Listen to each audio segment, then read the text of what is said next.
जी के संतान हम दोनों हैं। असुरगण भी ठाकुर जी के संतान हैं और देवतागण भी ठाकुर जी के संतान हैं। ऐसा कोई भेदभाव नहीं है उनके मन में।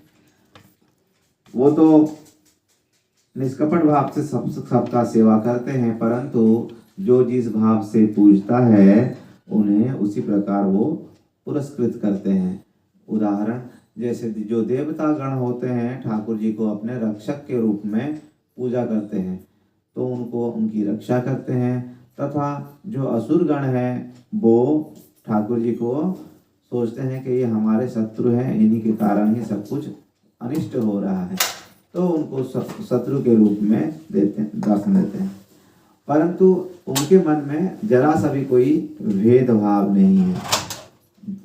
तो उदाहरण स्वरूप बता रहे हैं, जब हिरण्याक्ष का वध हो जाता है, क्योंकि वो रसातल में पृथ्वी को लेके रख दिया था, तो भगवान उसका वध कर के पृथ्वी का उद्धार करते हैं। तत्पश्चात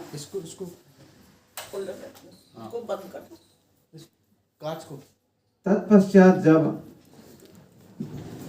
हिरण्यकशिपु को ये पता चलता है कि भगवान विष्णु ने ही उसके भाई का वध कर दिया है, संपूर्ण परिवार वालों को समझाता है कि जिसका जन्म हुआ है,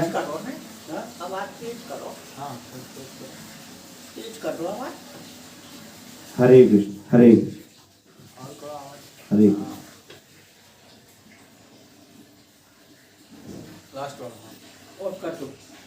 हरे कृष्ण हरे कृष्ण। तो श्री राधे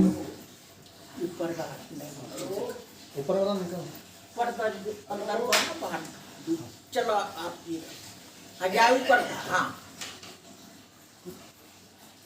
हिरण्यकशिपु अपने परिवार वालों को समझाता है कि जिसका जन्म हुआ है उसका मृत्यु तो सुनिश्चित है, परंतु आप चिंता ना करिए, जो परम सत्य हमको गर्भ में भी रक्षा किया था वो हमारे अवश्य ही रक्षा करेंगे।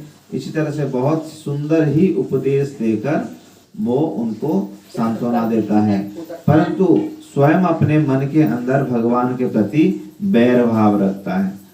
वो भगवान विष्णु से बदला लेने के लिए वो द्रोण पर्वत पर जाकर घोर तपस्या करता है। इतनी तपस्या करता है कि श्रील सुखदेव गोस्वामी बता रहे हैं, शरीर से पे दिमाग लग जाता है, केवल हड्डी हड्डी ही बच जाता है। और जैसे ही ये इंद्र को पता चलता है कि ये हिरण्यकशिपु जो है तपस्या कर रहा है, फलस्वरूप जब वर प्राप्ति होगा तो हमको हमारे ऊपर अत्याचार करेगा, तभी सुनने में वो है ना तेज आवाज का।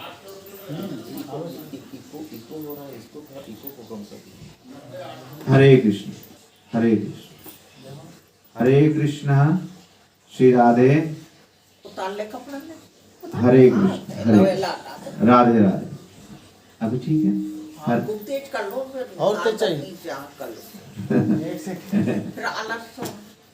हाँ हरे कृष्ण पता श्री राधे नहीं हरे कृष्ण अभी हटवाए धूप राधे राधे हरे कृष्ण हरे कृष्ण। श्री राधे हरे कृष्ण राधे राधे। माता जी अभी ठीक है? ठीक। हरे कृष्ण। इंद्र को जब पता चलता है कि हिरण्यकश्यप तपस्या कर रहा है, तब वो हिरण्यकश्यप की पत्नी जो गर्भवती थी उसका अपहरण करके ले जा रहा होता है। उसका उद्देश्य था कि उसके गर्भ को नष्ट कर दे। तभी नारद जी आके कहते हैं, इंद्र ऐसा मत करो, क्योंकि इसमें एक अद्वितीय बालक उत्पन्न होगा जो भक्ति का संचार करेगा, तथा ये असुर बालक होने के उपरांत भी सभी असुर गणों को भक्ति का उपदेश देगा। तो इंद्र उसको छोड़ देते हैं और वो नारद जी जो कयाधु माता होती हैं प्रहलाद जी की माँ, उनको अपने आश्रम में रखते हैं और कहते हैं कि आप जब तक चाहो ये गर्भ को आप धारण कर सकते हो। तो माता की ऐसे इच्छा हुई कि जब उनके पतिदेव तपस्या करके वापस आएंगे तब ही इस बच्चे का जन्म दूं, यही विचार था। उधर घोर तपस्या करके ब्रह्मा जी को प्रसन्न कर लेता है हिरण्यकशिपु। ओम ब्रह्मदेव प्रसन्न हो, प्रसन्न प्रसन्न ब्रह्मदेव। इसी तरह से स्तुति करता है। एक अंगूठे पे पैरों का खड़ा होके वो ऊर्ध्व आकाश की ओर ऊर्ध्व नेत्र करते हुए सर्दी गर्मी वर्षा दिव्य युगों तक वो तपस्या करता है। फलस्वरूप ब्रह्मा जी प्रसन्न हो जाते हैं। उठो बालक उठो, तुम्हारे तपस्या से मैं प्रसन्न हूँ, बताओ क्या चाहिए। तभी बोल रहा है हिरण्यकशिपु, ब्रह्मदेव अगर आप मेरे तपस्या से प्रसन्न हैं तो आप हमें अमरता का वर दीजिए। ब्रह्मा जी कहते हैं वो तो मैं भी अमर नहीं हूं, तो मैं कहां से तुमको अमर। तभी बहुत सोचता है और कहते हैं ब्रह्मा जी कि आप कुछ और वर मांगो। तो वो वरदान की झाड़ी लगा देती है। कितना दिन में मरूं ना रात में मरूं, कोई अस्त्र से ना कोई शस्त्र से, कोई भी मानव से ना कोई पशु पक्षी से, ना घर में ना बाहर में। इसी तरह से वो इतने वरदान मांगता है कि ब्रह्मा जी कहते हैं भैया रुक जाओ थोड़ा रुक जाओ, थोड़ा सब्र कर लो और हम तुम्हारा व्यवस्था करते हैं। जाओ तुम जो मांग रहे हो सब मिल जाए। इतना वर प्राप्त करने के बाद हिरण्यकशिपु खुद को अमर समझ लेता है और वो क्या करता है, जाकर अपना राज दरबार पे पहुंच जाता है। उधर जो कयाधु माता थी वो आके एक सुंदर सा बालक प्रहलाद महाराज जी को जन्म देता है। प्रहलाद के और भी 2-3 भाई हैं, बहन हैं, अनुलाद, लाद, संवाद, और छोटे जो थे वो ही थे प्रहलाद महाराज। प्रहलाद जी की बुद्धि विचार कुछ अलग ही थी बाकी बालकों से। तो जब गुरुकुल बड़े होने के बाद गुरुकुल भेज दिए जाते हैं, प्रहलाद जी गुरुकुल में पढ़ाई करते हैं सभी बालकों के साथ। सभी बालकों से थोड़ा ये अलग रहते थे, इनका विचार बुद्धि अलग, और वो भी ठाकुर जी की विशेष कृपा जो नारद महाराज जी के द्वारा हुआ था, इसी के कारण वो अलग ही रहते थे। एक दिन पिताजी जब स्कूल विद्यालय को भ्रमण करने के लिए जाते हैं, तब प्रहलाद जी से पूछते हैं, प्रहलाद क्या पढ़ाई किए हो, बताओ क्या स्कूल में पढ़ाई चल रहा है। तभी कहते हैं पिताजी हाँ बताता हूं मैं आपको। प्रहलाद महाराज कह रहे हैं, तत्साधो मन्ये आसुर वर्य देहिना, हे असुर श्रेष्ठ, आप जो खुद को अहंकार स्वरूप खुद को कर्ता मान रहे हो, आपको भगवान विष्णु का सेवा करना चाहिए तथा जंगल में जाके तपस्या करना चाहिए। तत्साधु मन्ये आसुर वर्य देहिना हित्वा तपातम गृहमंदगोपम, ये संसार जो चक्कर में मत फंसिए और वनम गतो तद हरिम आश्रय, भगवान श्री कृष्ण के तथा विष्णु के चरण में आश्रय ले लेना, ये मनुष्य मात्र का परम कर्तव्य है, यही समझाते हैं प्रहलाद महाराज। ये सुनने के बाद वो बहुत ही क्रोधित हो जाते हैं, परंतु अपना क्रोध को संभाल लेते हैं। सोचते हैं कि बच्चा का इसमें क्या गलती है, जैसे उसको विद्यालय में पढ़ाएंगे वही बोलेगा, बच्चे क्या थोड़े ना कुछ अलग बात। तो गुरुजी को बुलाते हैं, बोलते हैं कैसे चल रहा है पढ़ाई। गुरुजी हमारे जो संड अमर्क 2 थे, तो बढ़िया चल रहा है महाराज, बढ़िया चल रहा है। तो ये प्रहलाद क्या बोल रहा है कि मुझे वन में जाना चाहिए, भगवान विष्णु का ही भजन करना चाहिए, यही आप लोग उद्देश्य इनको सिखा रहे हैं। तभी वो कहते हैं महाराज ऐसा तो हमने नहीं सिखाया, तो ये कहाँ से सीख रहा है। तो महाराज पता नहीं हमको, आप अगर विश्वास नहीं आ रहा है तो हमारे सामने पूछ लीजिए, अगर हमने ये सीखे हैं। तभी कोई बात नहीं, अभी आप जाइए, आप अच्छा शिक्षा दीजिए, यही बात कह के चले जाते हैं। फिर दोबारा जब ग्रीष्म ऋतु आता है और घर में जब जाते हैं प्रहलाद महाराज, तो घर में प्रहलाद महाराज जी को जब उनके पिताश्री अपने गोदी में लेके बिठाते हैं और बोलते हैं, बेटा क्या पढ़े हो तुमने गुरुकुल में, सबसे बढ़िया जो पढ़े हो वही बताओ। तो प्रहलाद महाराज कहते हैं सबसे बढ़िया पिताजी, हाँ सबसे बढ़िया। तो गुरुजी को देख के बोलते हैं, जब पिताजी सबसे बढ़िया पूछ रहे हैं तो मैं तो घटिया सुना ही नहीं सकता हूँ। तो नवधा भक्ति का उपदेश दे देते हैं। श्रवणम कीर्तनम विष्णु स्मरणम पाद सेवनम अर्चनम बंदनम दास्यम सख्यम आत्मनिवेदनम इति पुंसार्पितो विष्णु भक्तिश्चे नवलक्षणा क्रियते यद भक्त्या तन्मन्ये उत्तमम। ये नवधा भक्ति जो करता है वो सर्वश्रेष्ठ भक्ति होता है पिताश्री। तो आपको भी भगवान विष्णु का भजन पूजन ध्यान करना चाहिए, ऐसे बोलते। तो और क्रोधित हो जाते हैं और बोलते कि प्रहलाद को अपने गोदी से उतार देते हैं, फेंक देते हैं और कहते हैं ये दुष्ट बालक, ये क्या सीखा है। पहले तो गुरुजी को बुलाओ, पहले तो ये एक पाठ सुनाया था, आज तो बिल्कुल 9 पाठ सुना रहा है। तो प्रहलाद को जब गुरुजी आते हैं तो गुरुजी कहते हैं कि हम गंगा जी की पे हम शपथ करके कह रहे हैं महाराज, हम ये आपने नहीं सिखाए हैं, हम धर्म के बारे में तो कुछ बताए ही नहीं है। आपने बोले थे धर्म के बारे में कोई ज्ञान नहीं देना है, समाज में अराजकता फैलेगी, तो इसीलिए हमने ग मतलब गणेश छोड़ के ग मतलब गधा हमने पढ़ाए हैं, और आपने जो कहे हैं हम वही पढ़ाए हैं। और ये बालक कहाँ से सीख रहा है ये तो हमको ही मालूम नहीं है। और हम गारंटी के साथ कह सकते हैं कि ना हमने सिखाए हैं ना किसी और ने सिखाया, ये बालक सीखी सिखाई आई हुई है। ना मत प्रणेतम ना सुमत प्रणेतम, ना हमने सिखाया ना इसको और किसी ने सिखाया।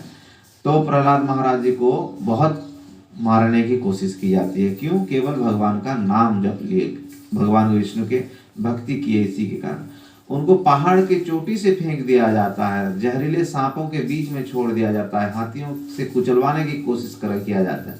होलिका दहन जो हुआ था, जो हिरण्यकश्यप की बहन थी, वो भी उसको मारने के लिए बहुत प्रयत्न करते हैं, परंतु वो भी उसमें भी निष्फल हो जाते हैं।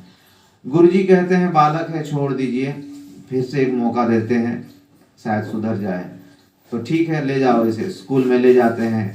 सर एक दिन की बात है, एक दिन की घटना, जब गुरुकुल में गुरुजी कहीं बाहर गए थे, सभी असुर बालकों को एक साथ बिठा के प्रहलाद महाराज प्रवचन देते हैं ठाकुर जी के बारे में कि ये जीवन अनमोल है, कोमर अवस्था से ही भक्ति करना चाहिए। कोमरम आचरित प्राज्ञो धर्मान भागवतामिह। कोमर कहा जाता है ये 5 साल की अवस्था को, इसीलिए 4 कुमारों का अवस्था भी 5 साल के अवस्था में ही रखा गया। कोमारम आचरित प्राज्ञो धर्मान भागवतमिह दुर्लभम मानुषम जन्म तदप्य ध्रुवम।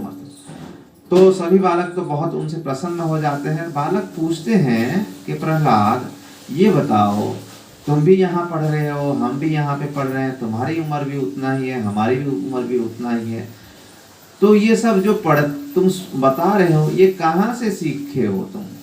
तो तभी बताते हैं कि मेरे माता को जब इंद्र ने अपहरण करके ले गए थे, तब नारद जी की कृपा से ही मैं ये सब जो ज्ञान है माता के गर्भ में ही सीख गया था। क्योंकि मेरी माँ को आशीर्वाद दिए थे, जब तक वो चाहे मुझे गर्भ में धारण कर सकती, और मेरे पिताजी तपस्या कर रहे थे। मेरी माँ की इच्छा थी कि पिताजी के वापसी आने के बाद ही मैं जन्म लूं, तो मैं गर्भ में ही ये ठाकुर जी की जो सब संवाद है वो सब मैंने सीख लिया था।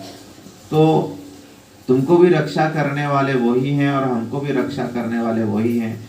परंतु प्रहलाद को पूछते हैं असुर बालकगण कि तुम्हारे पिताजी बहुत भयंकर हैं, वो अगर जानेंगे तो हमें मार डालेंगे। नहीं, प्रहलाद जी कहते हैं कि हमको जिसने रक्षा किया है वो भी आपको रक्षा करेगा, कि कोई किसी का अनिष्ट नहीं कर सकता है। आप निर्भय होकर मेरे साथ कीर्तन करिए। और प्रहलाद महाराज कीर्तन चालू कर देते हैं। कीर्तन बिल्कुल सुंदर तरीके से कीर्तन कर रहे हैं। सभी बालक भी आनंद मग्न हो गए। इतने में गुरुजी आ जाते हैं, बाहर कहीं गए थे। ये देख के तो डर जाते हैं कि जो प्रहलाद की जो बीमारी थी अभी फैल गई है। भागते भागते राज दरबार पे हिरण्यकश्यप को बोलते, महाराज जी अनर्थ हो गया, अनर्थ हो गया। क्या अनर्थ हो गया? जो बीमारी प्रहलाद को लगा था अभी सभी बालकों में वो बीमारी फैल गई है। तो हिरण्यकश्यप जान गया कि प्रहलाद जो है ये कृष्ण रूपी ग्रह से ग्रसित है और ये भगवान विष्णु का भक्त है, बाबा बैरागी जैसा बातें कर रहा है और ये विष्णु का ही स्तुति कर रहा है, उसी का ही प्रचार प्रसार कर रहा है। तो वो पहुंचता है वहां पे, देखता है सभी बालक जब हिरण्यकशिपु को देखते हैं, असुर बालक गण डर के मारे चुप हो जाते हैं और इशारा करते हैं प्रहलाद जी को कि देखो पीछे कौन खड़ा है।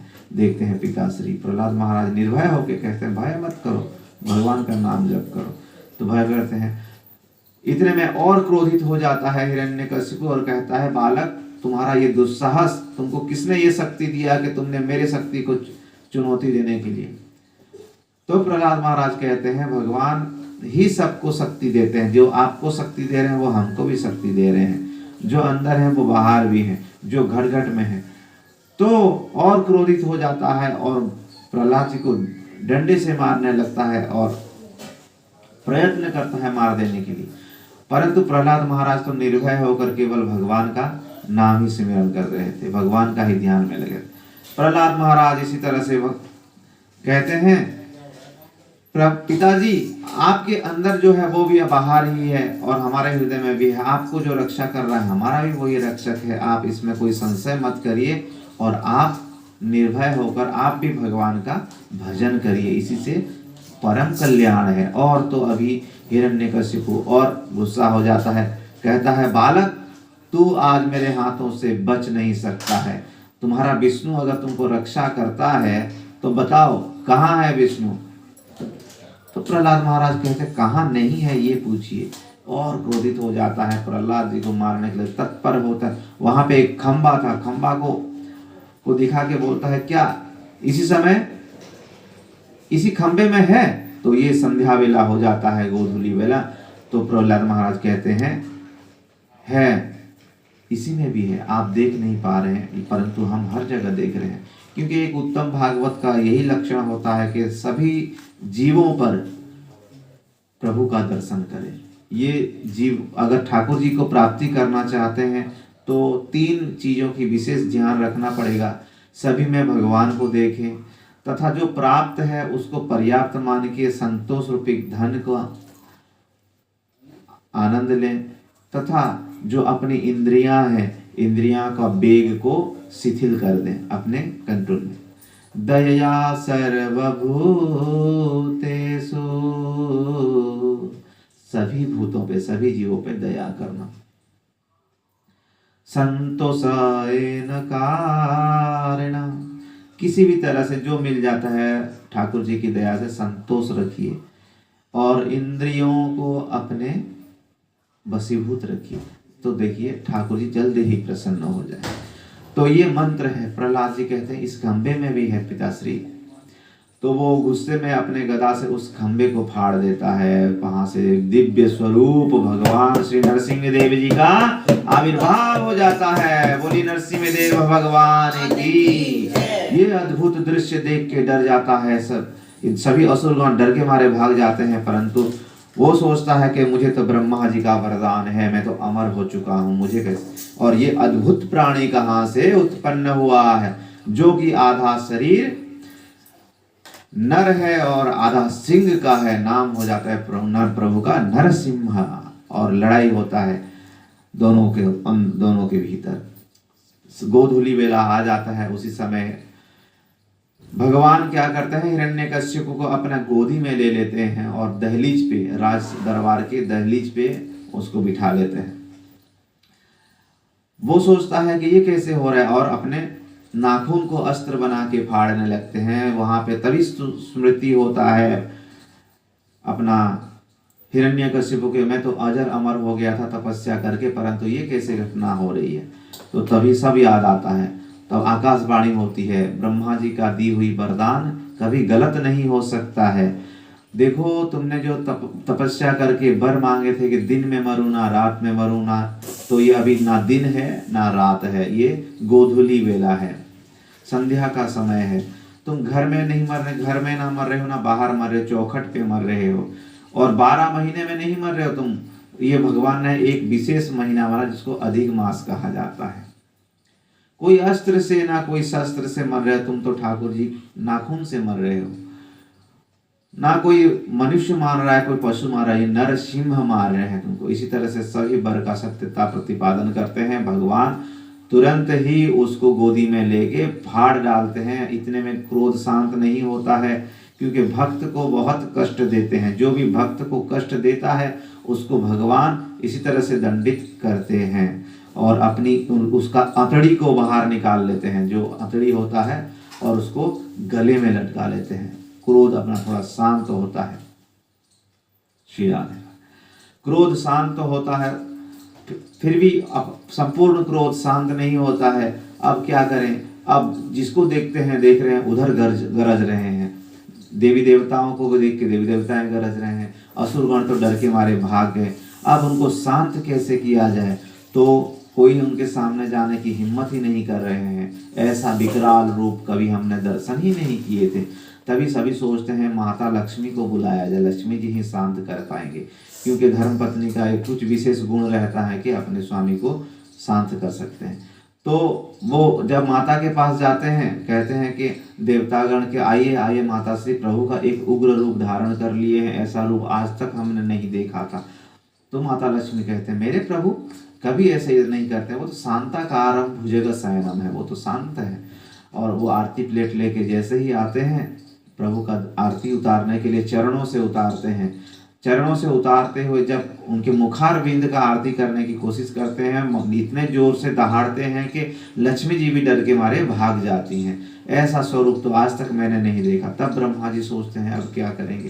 तब उनके बुद्धि में आता है कि जिसके लिए ये प्रकट हुए हैं उसी को ही सामने कर दिया जाए। प्रहलाद महाराज जी सामने जाते हैं और दंडवत प्रणाम करते हैं। ठाकुर जी गोदी में उठा के बैठा लेते हैं अपने जांग पे और उनको चूमने लगते हैं, चाटने लगते हैं। जैसे नवजात शिशु को गाय चूमने लगती है, चाटने लगती है, ऐसे ही चाटने लगते हैं। प्रहलाद से पूछते हैं, प्रहलाद बेटा देखो मेरा ये उग्र रूप देख के सब डर के मारे इतर बितर हो गए, क्या आपको डर नहीं लग रहा है? प्रहलाद महाराज जी कहते हैं, प्रहलाद मुझे तो बिल्कुल डर नहीं लग रहा है। जैसे कोई जंगल में शेर होता है, वो तो जंगल का राजा है, परंतु शेर का बच्चा उससे डरता ही नहीं है। हम तो आपके संतान है ना प्रभु, तो हम आपसे क्यों डरें? तो धन्य है प्रहलाद, धन्य प्रहलाद, आपके जैसा भक्त मिलना बड़ा दुर्लभ है। मांगो, क्या मांगना चाहते हो? आज हम तुमसे प्रसन्न हैं। हम आपको और हमें क्षमा कर दो क्योंकि हमें आने में विलंब हुआ। पहले तो भक्तों को विलंब होता था मुझे बुलाने में, लेकिन आज मुझे आने में विलंब हो गया, इसीलिए हमें क्षमा कर दो। जैसे आज यहाँ पे ठाकुर जी रोते रोते भक्त को के सामने क्षमा मांग रहे हैं। तो मांगो मांगो जब कह रहे तो प्रभु ये मांगना लेना देना ये तो सब व्यापारियों का है, मुझे कुछ मांगना नहीं है। तो ठाकुर जी और जबरदस्ती करके कह रहे हैं तुम मेरी प्रसन्नता के लिए मांगो प्रहलाद। तभी प्रहलाद महाराज मांग, अगर इतना आप जिद कर रहे हैं तो प्रभु आप मुझे आशीर्वाद दीजिए कि ये जो मांगने की इच्छा है मेरे हृदय से, वो मांगने की इच्छा ही मिट जाए। तो भक्त भी कितना चतुर होता है, देखो भक्त इसी तरह से ऐसे वरदान मांग लेता है कि मांगने की जो इच्छा होता है वो भी मिट जाए। और हम जब जाते हैं बिहारी जी के दरबार पे तो हजारों मन्नतें लेके जाते हैं। अरे मांगना है तो उन्हीं को ही मांग लो, बिहारी जी को ही मांग लो, किसी को मांगने की उनसे मांगने की क्या जरूरत? पिताजी का खाली संपत्ति से प्रेम है, पिताजी का सेवा करना कोई नहीं चाहता है। तो कह रहे हैं कि मेरे इच्छा ही मर जाए। तो ठाकुर जी बोलते हैं बेटा तूने क्या मांग लिया? ये देखो तो मांगा तो भी वो मांगा कि मांगने की इच्छा ही मर जाए। जाओ मैं तुमको आशीर्वाद दे रहा हूँ, एक मनवंतर तक तुम जाके राज करो। और इसी तरह से प्रहलाद महाराज को वहाँ पे सिंहासन पे आरूढ़ कर देते। जैसे ही सिंहासन पे बैठने जा रहे होते हैं, वहाँ पे सिंहासन को देख के अचानक याद आता है कि मेरे पिताजी आपका द्वेष करके कितना बड़ा भला कहा। प्रभु मैं आपसे कुछ बोलूं आपसे, तो बोलो ना बेटा, आपको खुद मैं कब से बोल रहा हूँ कुछ बोल। इस सिंहासन पे बैठ के मेरे पिताजी आपको बहुत बुरा भला कहे हैं, आप उन्हें क्षमा कर दीजिए। तो ठाकुर जी कहते हैं जिस कुल में तुम्हारे जैसा भक्त उत्पन्न हो उसका तो आगे का 7 पीढ़ी, पीछे का 7 पीढ़ी तथा वर्तमान का 7 पीढ़ी, 21 पीढ़ी तर जाएगा। त्रिसप्तवी पिता पूतः पितृभि सहते अनघ यश्याम कुले, जिस कुल में तुम्हारे जैसा भक्त उत्पन्न हो। मतलब जो चल रहा है प्रहलाद तुम्हारा 7 पीढ़ी, तुम्हारे पिताजी के 7 पीढ़ी तथा तुम्हारे नानी के घर से भी 7 पीढ़ी, 21 पीढ़ी तर जाते हैं। तो इसी तरह से भगवान आशीर्वाद देते हैं, सिंहासन में बिठा लेते हैं। और जो परीक्षित महाराज जी को संशय हुआ था कि असुरों को हर वक्त मार डालते हैं भगवान और देवताओं को बचाते हैं और पक्षपात करते हैं, तो उसका निवारण करते हुए, उनका संशय दूर करते हुए यहाँ पे प्रहलाद महाराज जी का जीवन चरित्र बताते हैं। प्रहलाद जी कहते हैं, प्रभु आप जो इतना मुझे आदर सत्कार दिए, इतना आदर सत्कार तो आपने अपने बेटा ब्रह्मा जी को भी नहीं किए। कभी आपने अपने बेटा ब्रह्मा जी को अपने गोदी पे नहीं बिठाए होंगे। चलो पुराने जमाने में क्या होता, बेटा को गोदी में सबके सामने लेने के लिए संशय होता था, परंतु अपने पोता जो महादेव है, महादेव जी को तो आप अपने गोद में बिठा सकते हो। इतना प्रेम तो आपने महादेव जी को भी नहीं किए हो, परंतु मैं असुर बालक होने के बावजूद भी आप मुझे अपने गले माने गोदी में बिठाए। इतना ही नहीं, मेरे माथा को चूमे, मुझे चाटे, इतना तो प्रेम आपने किसी और को नहीं किए हैं। तो यहाँ पे परीक्षित जी को बताते हैं, भगवान किसी के प्रति पक्षपात नहीं करते हैं। जो जैसे भगवान के पास जाना चाहता है उसी तरह से वो उनको पुरस्कृत करते हैं। असुर लोग सदैव सोचते हैं कि भगवान विष्णु हमारे शत्रु हैं, तो वो शत्रु के रूप में देखते हैं, और देवता सोचते हैं कि हमारे रक्षक हैं। भक्त सोचता है रक्षक है, और भक्त सोचता है कि ये तो हमारा रक्षक या हिंसा करने वाले। तो यहाँ पे यही जो संशय हुआ था परीक्षित महाराज जी को, यहाँ पे उसी का निवारण करते हुए ये दृष्टांत देते हैं कि भगवान किसी के प्रति कोई भेदभाव नहीं रखते हैं। समोहम सर्वभूतेषु न मे द्वेषस्ति न प्रिय। जैसे एक पिताजी के 10 पुत्र अगर हैं तो सबके प्रति समान प्रेम रहता है, परंतु जो छोटा होता है, लाड़ला होता है, बार बगल में ज्यादा आता है, इसी के उसके प्रति थोड़ा एक विशेष श्रद्धा रहता है। तो सबको प्रेम समान भाव से करते हैं, परंतु जो उनके भक्त होता है उनके प्रति थोड़ा विशेष भाव से प्रेम रहता है, और नहीं तो उनका किसी के प्रति कोई भेदभाव दृष्टि नहीं रहता है। यही बता के परीक्षित महाराज जी का मन में जो संशय हुआ था वो संशय दूर करते हैं। तत्पश्चात मानव धर्म, वर्ण धर्म और स्त्री धर्म का स्पष्ट रूप में वर्णन करते हैं। जो 4 वर्ण और आश्रम है, 4 वर्ण क्या है, ब्राह्मण, क्षत्रिय, वैश्य और शूद्र। ये ठाकुर जी का बनाया हुआ है, मनुष्यों ने नहीं बनाया। चतुर्वर्णम मया सृष्टम गुण कर्म विभागस। ये 4 वर्ण और आश्रम जो है मैंने बनाया हूँ, और इसमें किसको कैसे कार्य करना चाहिए वो भी स्पष्ट लिख दिया हूँ।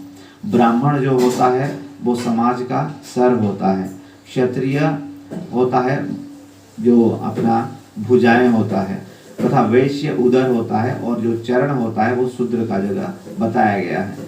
अगर एक व्यक्ति का सब कुछ ठीक है परंतु वो अगर उसका मस्तिष्क सही नहीं है तो वो पागल हो जाए कहलाएगा, वो पागल हो जाता है। तो अगर समाज में सब ठीक है परंतु अगर ब्राह्मण जो है वो अगर बराबर नहीं है अपने नियम का, तो पूरा समाज ही बिगड़ जाएगा, वो व्यक्ति किसी काम का नहीं रहेगा।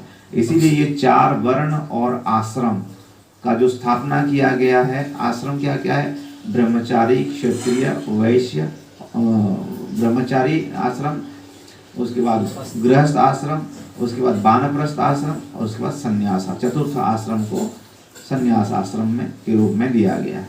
तो इसी तरह से ये 4 वर्ण और आश्रम ठाकुर जी ने बनाए हैं, और जो हमारे 12 महाजन हैं, तो 12 महाजनों ने भी इस वर्ण और आश्रम के हिसाब से ही चलते हैं। महाजन उन्हीं को कहा जाता है जो ठाकुर जी को संपूर्ण रूप में तो नहीं परंतु किंचित मात्रा में जानते हैं।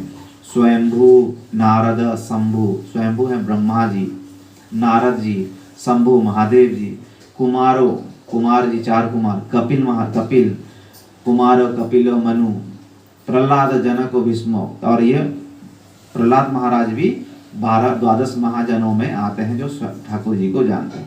तो असुर कुल में भी उत्पन्न होकर प्रहलाद महाराज जी भगवान की स्वयं इतना प्रेम पाए कि देवतागण को भी दुर्लभ है। और इसी तरह से उन्होंने गृहस्थ धर्मों का सदाचार के बारे में बताते हैं।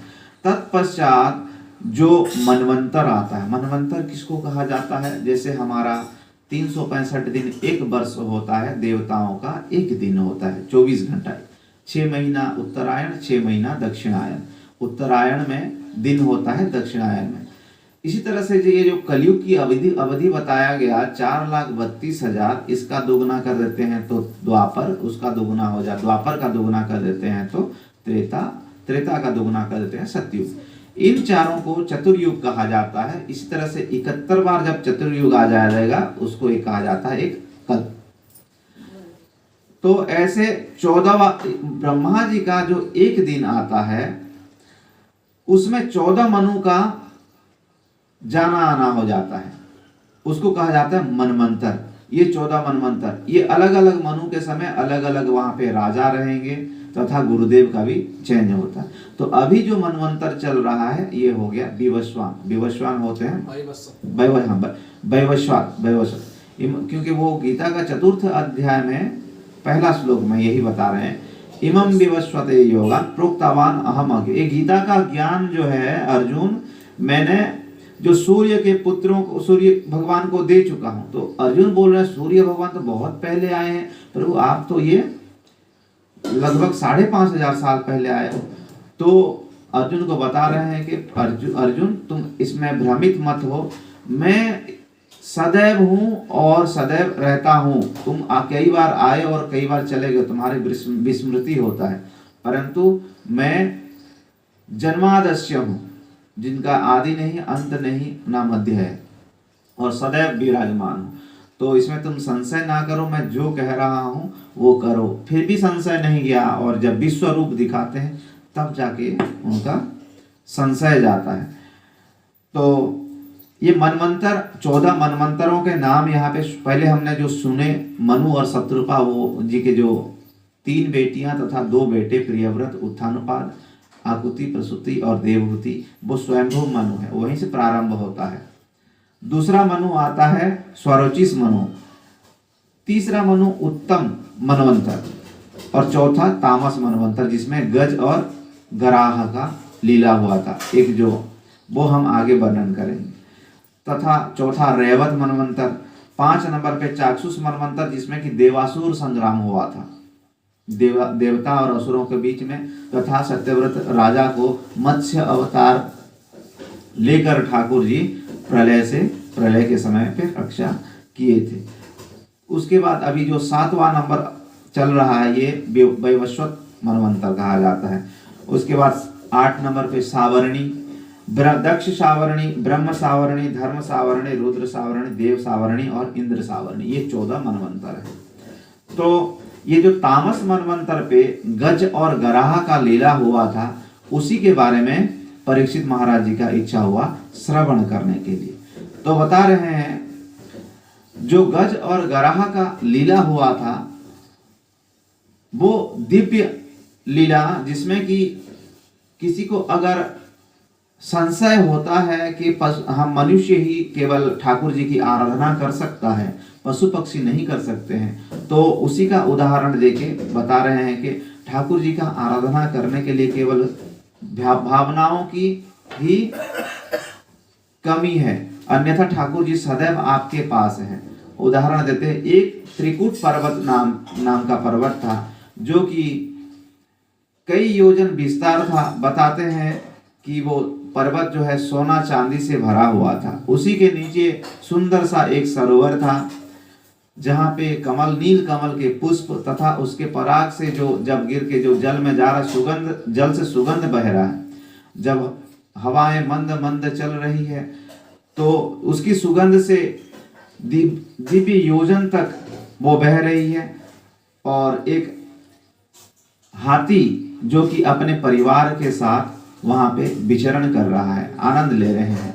और धूप में जब हम काफ़ी समय खेलते हैं उसके बाद थकावट हो जाती है, प्यास लगती है, तो हमको थोड़ा अगर शीतल जल उस समय पे मिल जाए, शीतल जल यमुना जी का, जो अगर जैसे ठाकुर जी के समय पे शीतल जल यमुना जी का हुआ करती थी, तो जब विहार करते करते ठाकुर जी थक जाते थे तो यमुना जी का जल पान करके अपना जो प्यास बुझाते थे। तो अपना प्यास बुझाने के लिए वो गजराज ने क्या किया, उसी सरोवर पे जाके अपने पत्नी बच्चों के साथ वो जल क्रीड़ा करने लगा। कभी वो अपने सुंड में जल भर के अपने बच्चों के ऊपर फुवारे जैसा फेंकता था, बच्चे भी बड़े खुश हो जाते थे तथा पत्नी भी जल क्रीड़ा। परंतु वहां पे एक गराह भी रहता था। गराह मतलब जो मगरमच्छ कहा जाता है, वो भी विशाल था और जल पे मगरमच्छ की शक्ति बहुत ज्यादा होती है। जल कहते हैं जल में रहकर मगरमच्छ से बैर ना करो। तो ये जब गजराज आके अपने परिवार के साथ जल क्रीड़ा कर रहा है, अचानक बहुत आवाज होने के कारण उसकी नींद खुल जाती है। देखता है कि कौन है, देखते हैं यहाँ बहुत सारे हाथियां आ गए हैं। तो वो क्या करता है, गजराज के पैर को पकड़ के खींचने लगता है। गजराज को ऐसे अनुभूति होता है कि मुझे किसी ने पकड़ा और खींच रहा है। वो अपने बल के पूर्वक, बल के मदमा जो शक्ति है उसमें मदांध होकर, क्योंकि कई हजार हाथियों की शक्ति उसके पास हुआ था, वो सोचा है कि ये कौन छोटा सा जीव होगा, अभी मैं पैरों को झटक दूंगा तो वो गिर जाएगा। और मगरमच्छ भी था बहुत बड़ा, जिसके ताकत भी बहुत जल में दुगना 4 गुना हो जाता है हाथी से।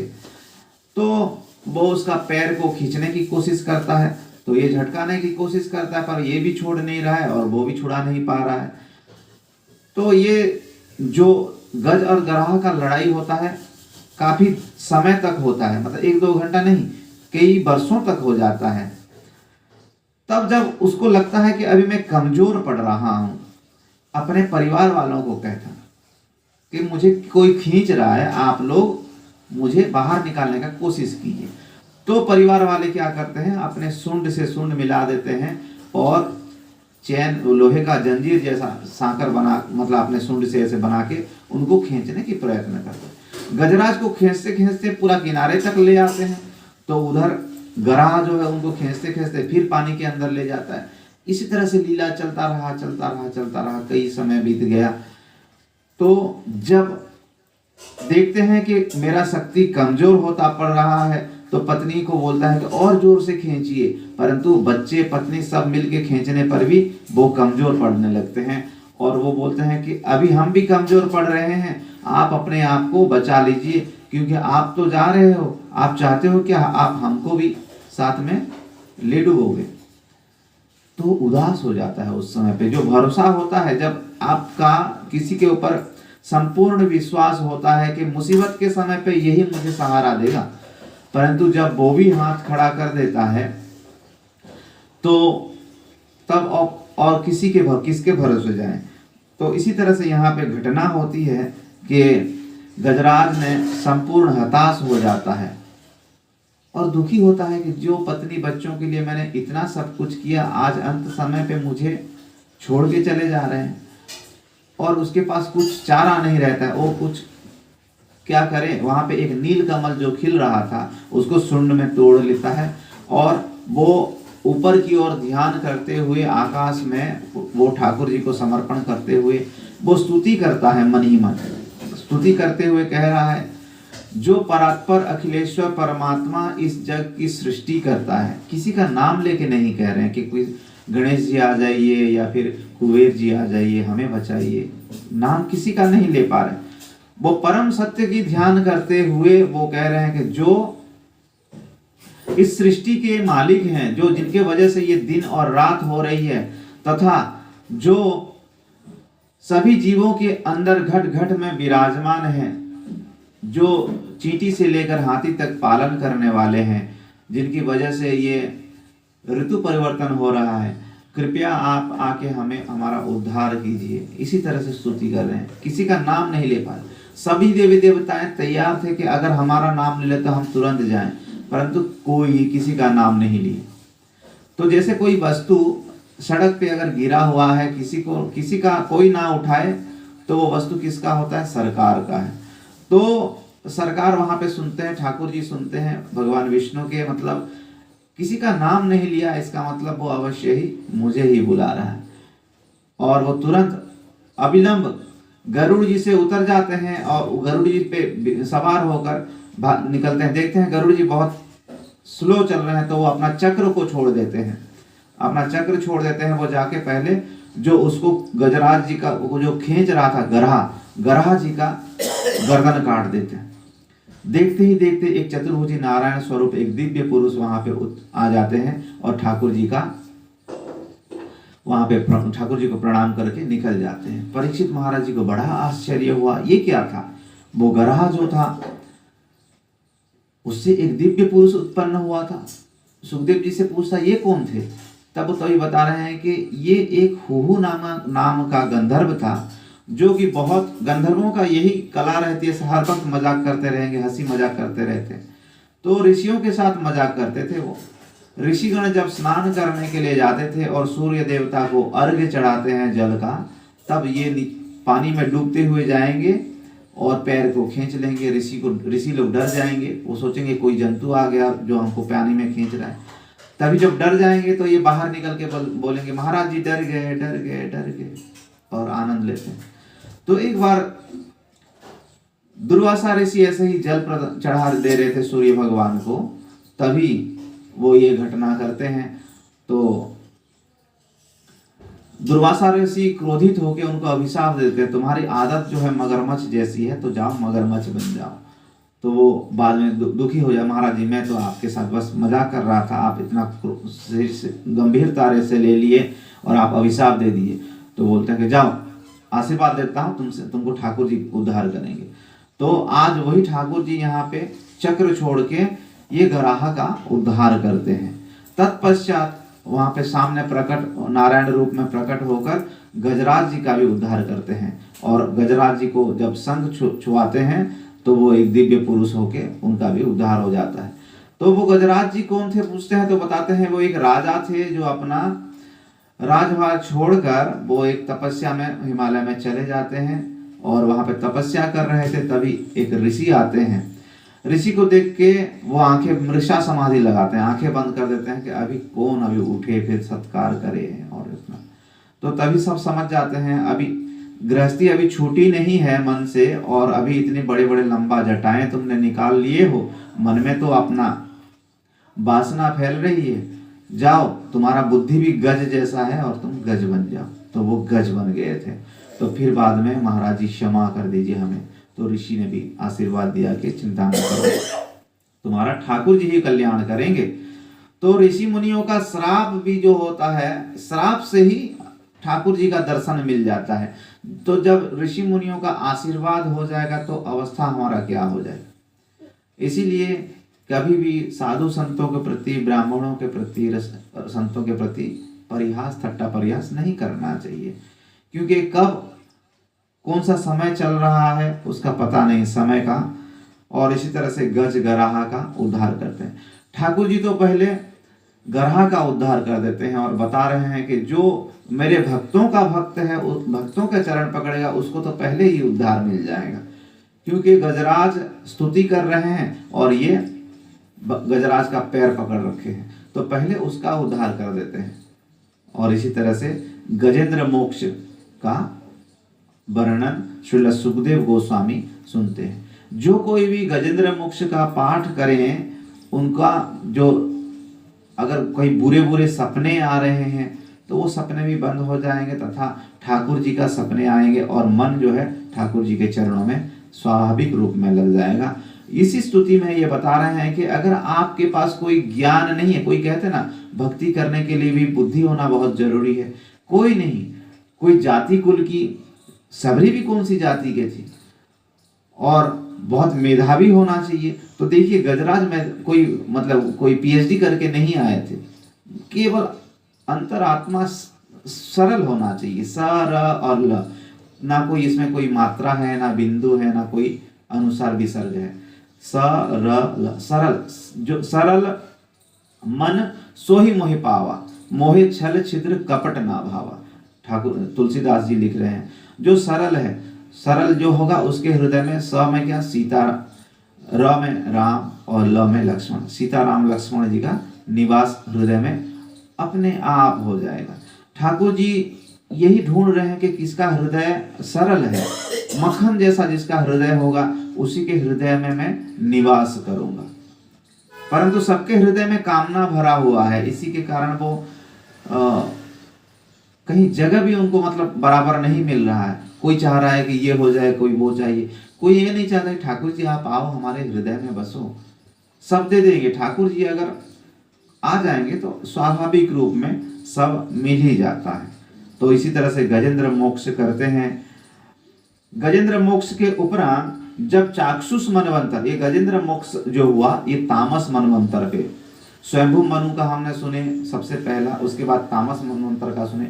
अब चाक्षुष मनवंतर पे जो है देवताओं और असुरों के बीच में एक गठबंधन होता है कि देवता और असुरों कहते हैं देखिए हम दोनों हैं कश्यप ऋषि के संतान, भले ही माँ अलग अलग हो, दीति और अदिति, उनके पति देव थे कश्यप ऋषि। तो बोलते हैं कि देखो हम एक गठबंधन बनाते हैं, क्या कि चलो समुद्र मंथन करेंगे। ये ठाकुर जी प्रेरणा देते हैं कि समुद्र मंथन करो, क्योंकि देवता असुरगण कभी कभी तुम लोगों के ऊपर बहुत अत्याचार कर रहे हैं, उसी से अमृत निकलेगा, तो अमृत को पान करके तुम लोग बलशाली हो जाओगे। तो ठीक उन्हीं के अनुरूप बलि महाराज जी के पास इंद्र जाते हैं और बात होता है कि हम दोनों एक ही पिताजी के संतान हैं कश्यप ऋषि के, और हम लोग देखो आपस में लड़ाई करते रहते हैं। एक काम करते हैं समुद्र को ही मंथन करते हैं, अमृत निकलेगा तो अमृत पान कर लेंगे और फिर मारपीट होते रहेंगे, कोई मरेगा भी नहीं। तो ये सुझाव बड़ा अच्छा लगता है। और वो लोग क्या करते हैं, चलो फिर क्या करना पड़ेगा, समुद्र का मंथन करेंगे तो इसमें तो मथनी चाहिए, फिर रस्सी चाहिए, तो मथनी की इतने बड़े समुद्र का मथनी क्यों बनेगा, तो वो पर्वत उठा ले आते हैं द्रोणाचल पर्वत को, और मथनी के रूप में वासुकी नाग को। ठाकुर जी यही बोले थे कि तुम कुछ बोलना मत, और तुम पहले मुख की ओर पकड़ना वासुकी नाग का। पर्वत को उठाने के लिए बहुत कष्ट हो रहा था, उसको उठाते समय कई देवी देवताएं और असुर भी मर गए। फिर शुक्राचार्य अपने विद्या के द्वारा फिर जागृत कर देते हैं। ठाकुर जी इसी तरह से प्रेरणा देते हैं। पत्थर कैसे, जैसे जब पत्थर को जो पर्वत था, पर्वत को समुद्र में रखते हैं तो वो क्या होता है, नीचे डूब जाता है। नीचे डूब गया तो फिर मथेंगे कैसे, तब ठाकुर जी का क्या होता है, कश्यप अवतार होता है। बोलो कश्यप भगवान की जय। कश्यप रूप में अवतार होता है, उन्होंने अपने वो पर्वत को अपने पीठ पे धारण कर लेते हैं। और कश्यप जी का जो कश्यप अवतार में हो के जब अंदर बैठ जाते हैं, उनका जो सांस चलता है उसी से तरंगे, समुद्र का तरंगे जो सृष्टि हुआ है आज तक चल रही है। और उनको एक समय था जब क्षीर सागर में लेटे थे तो उनको खुजली हुई थी, तो लक्ष्मी जी को बोले कि आप थोड़ा खुजली करिए। तो खुजली करे तो थोड़ा और तेजी से करिए, तो और तेजी से करते हैं लक्ष्मी जी, परंतु फिर भी खुजली नहीं मिटती। कभी कभी हमको भी होता है ना, खुजली इतना हो जाता है कि हाथ भी उस जगह पे नहीं पहुंचता है, तो हम जाके दीवार पे ऐसे घिसते हैं। तो लक्ष्मी जी कहते हैं जाके कोई पत्थर से घिस लीजिए। तो वही लीला करने के लिए आज यहाँ पे कश्यप जी का अवतार ले रहे हैं, उसके ऊपर मंदराचल पर्वत को डाल रखते हैं और मथनी के रूप में वासुकी नाग को करते हैं। देवतागण जाके पहले मुख को पकड़ लेते हैं, तो असुरगण कहते हैं नहीं, तुम कैसे मुख को पकड़ोगे, और आप तुम लोग जो पीछे का हिस्सा है, पृष्ठ भाग को आप हमको देते हो, तुम क्या जानते हो, हम नहीं जानते हैं, हम भी असुरगण हैं, हम भी जानते हैं वेद पाठ। मुख जो होता है शुभ होता है, और तुम पीछे के हिस्सा पकड़ा दिए, ये अशुभ होता है, हमको इधर पकड़ा। ठाकुर जी पहले से बता रखे थे। तो ठीक है, ठाकुर जी कहते हैं आप असुरगण पहले मुख की ओर पकड़ लीजिए और देवताओं को पृष्ठ भाग को पकड़ा देते हैं, देवतागण पीछे की ओर। तो जब मथना चालू करते हैं तो धीरे धीरे क्या होता है, वासुकी नाग का शरीर गर्म हो जाता है, रस्सी गर्म हो जाता है। जैसे रस्सी को भी पत्थर में घिसेंगे तो धीरे धीरे जो कुआं से पानी निकालते हैं तो देखे होंगे, वो गर्म हो जाता है।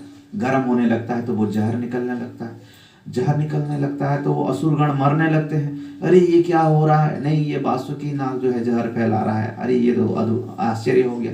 तो इसीलिए ठाकुर जी पहले से ही बोल रखे थे कुछ बोलना नहीं।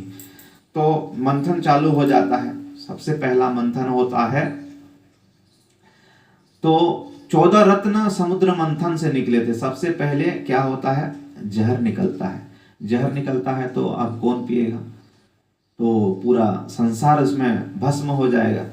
तो तभी ठाकुर जी ध्यान करते हैं किनको, महादेव जी को, भोलेनाथ जी को, क्योंकि भोलेनाथ जी का हमारा जो जहर पीने का बड़ा आदत है।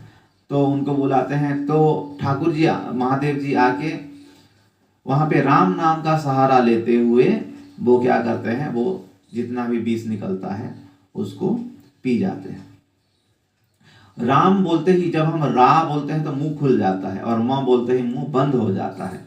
तो रा करते करके पिए और माँ करके मुंह को बंद कर, हृदय से, गले से, कंठ से नीचे नहीं लिए, क्योंकि कंठ में, हृदय में तो सदैव गोपाल जी का ध्यान करते रहते हैं, गोपाल जी हैं, उनको कष्ट होगा, इसी के कारण उन्होंने गले में ही धारण, कंठ में ही धारण कर लिए। कंठ पड़ गया नीला, इसलिए नाम उनका आ गया नीलकंठ महादेव। बोलिए नीलकंठ महादेव की जय। इसी तरह से नीलकंठ महादेव जी का नाम हो जाता है। फिर उसके बाद चंद्रमा निकलता है, जो महादेव जी ले लेते हैं। ऐरावत हाथी निकलता है समुद्र मंथन से, उसको इंद्र ले लेते हैं। उच्छ्रवा घोड़ा निकलता है, जिसको कि बलि महाराज ले लेते हैं।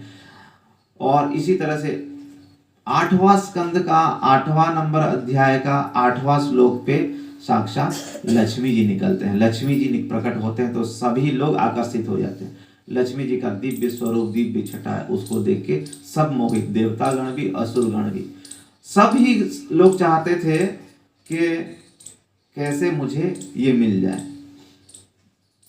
असुर भी चाह रहे हैं, परंतु वो स्वयं ही एक वरमाला लेके अपना पति चुनने लगते हैं। जिसकी ओर देख लेते हैं तो वो तो लट्टू हो जाता है कि अभी ये मेरे ऊपर माला डाल ही देगी।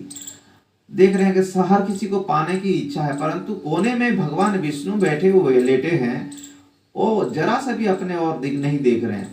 और सुंदरता को, वो तो कंदर्प कमनीय है, कोटि कोटि कामदेव का जो स्वरूप है वो तो मतलब हमारे ठाकुर जी हैं।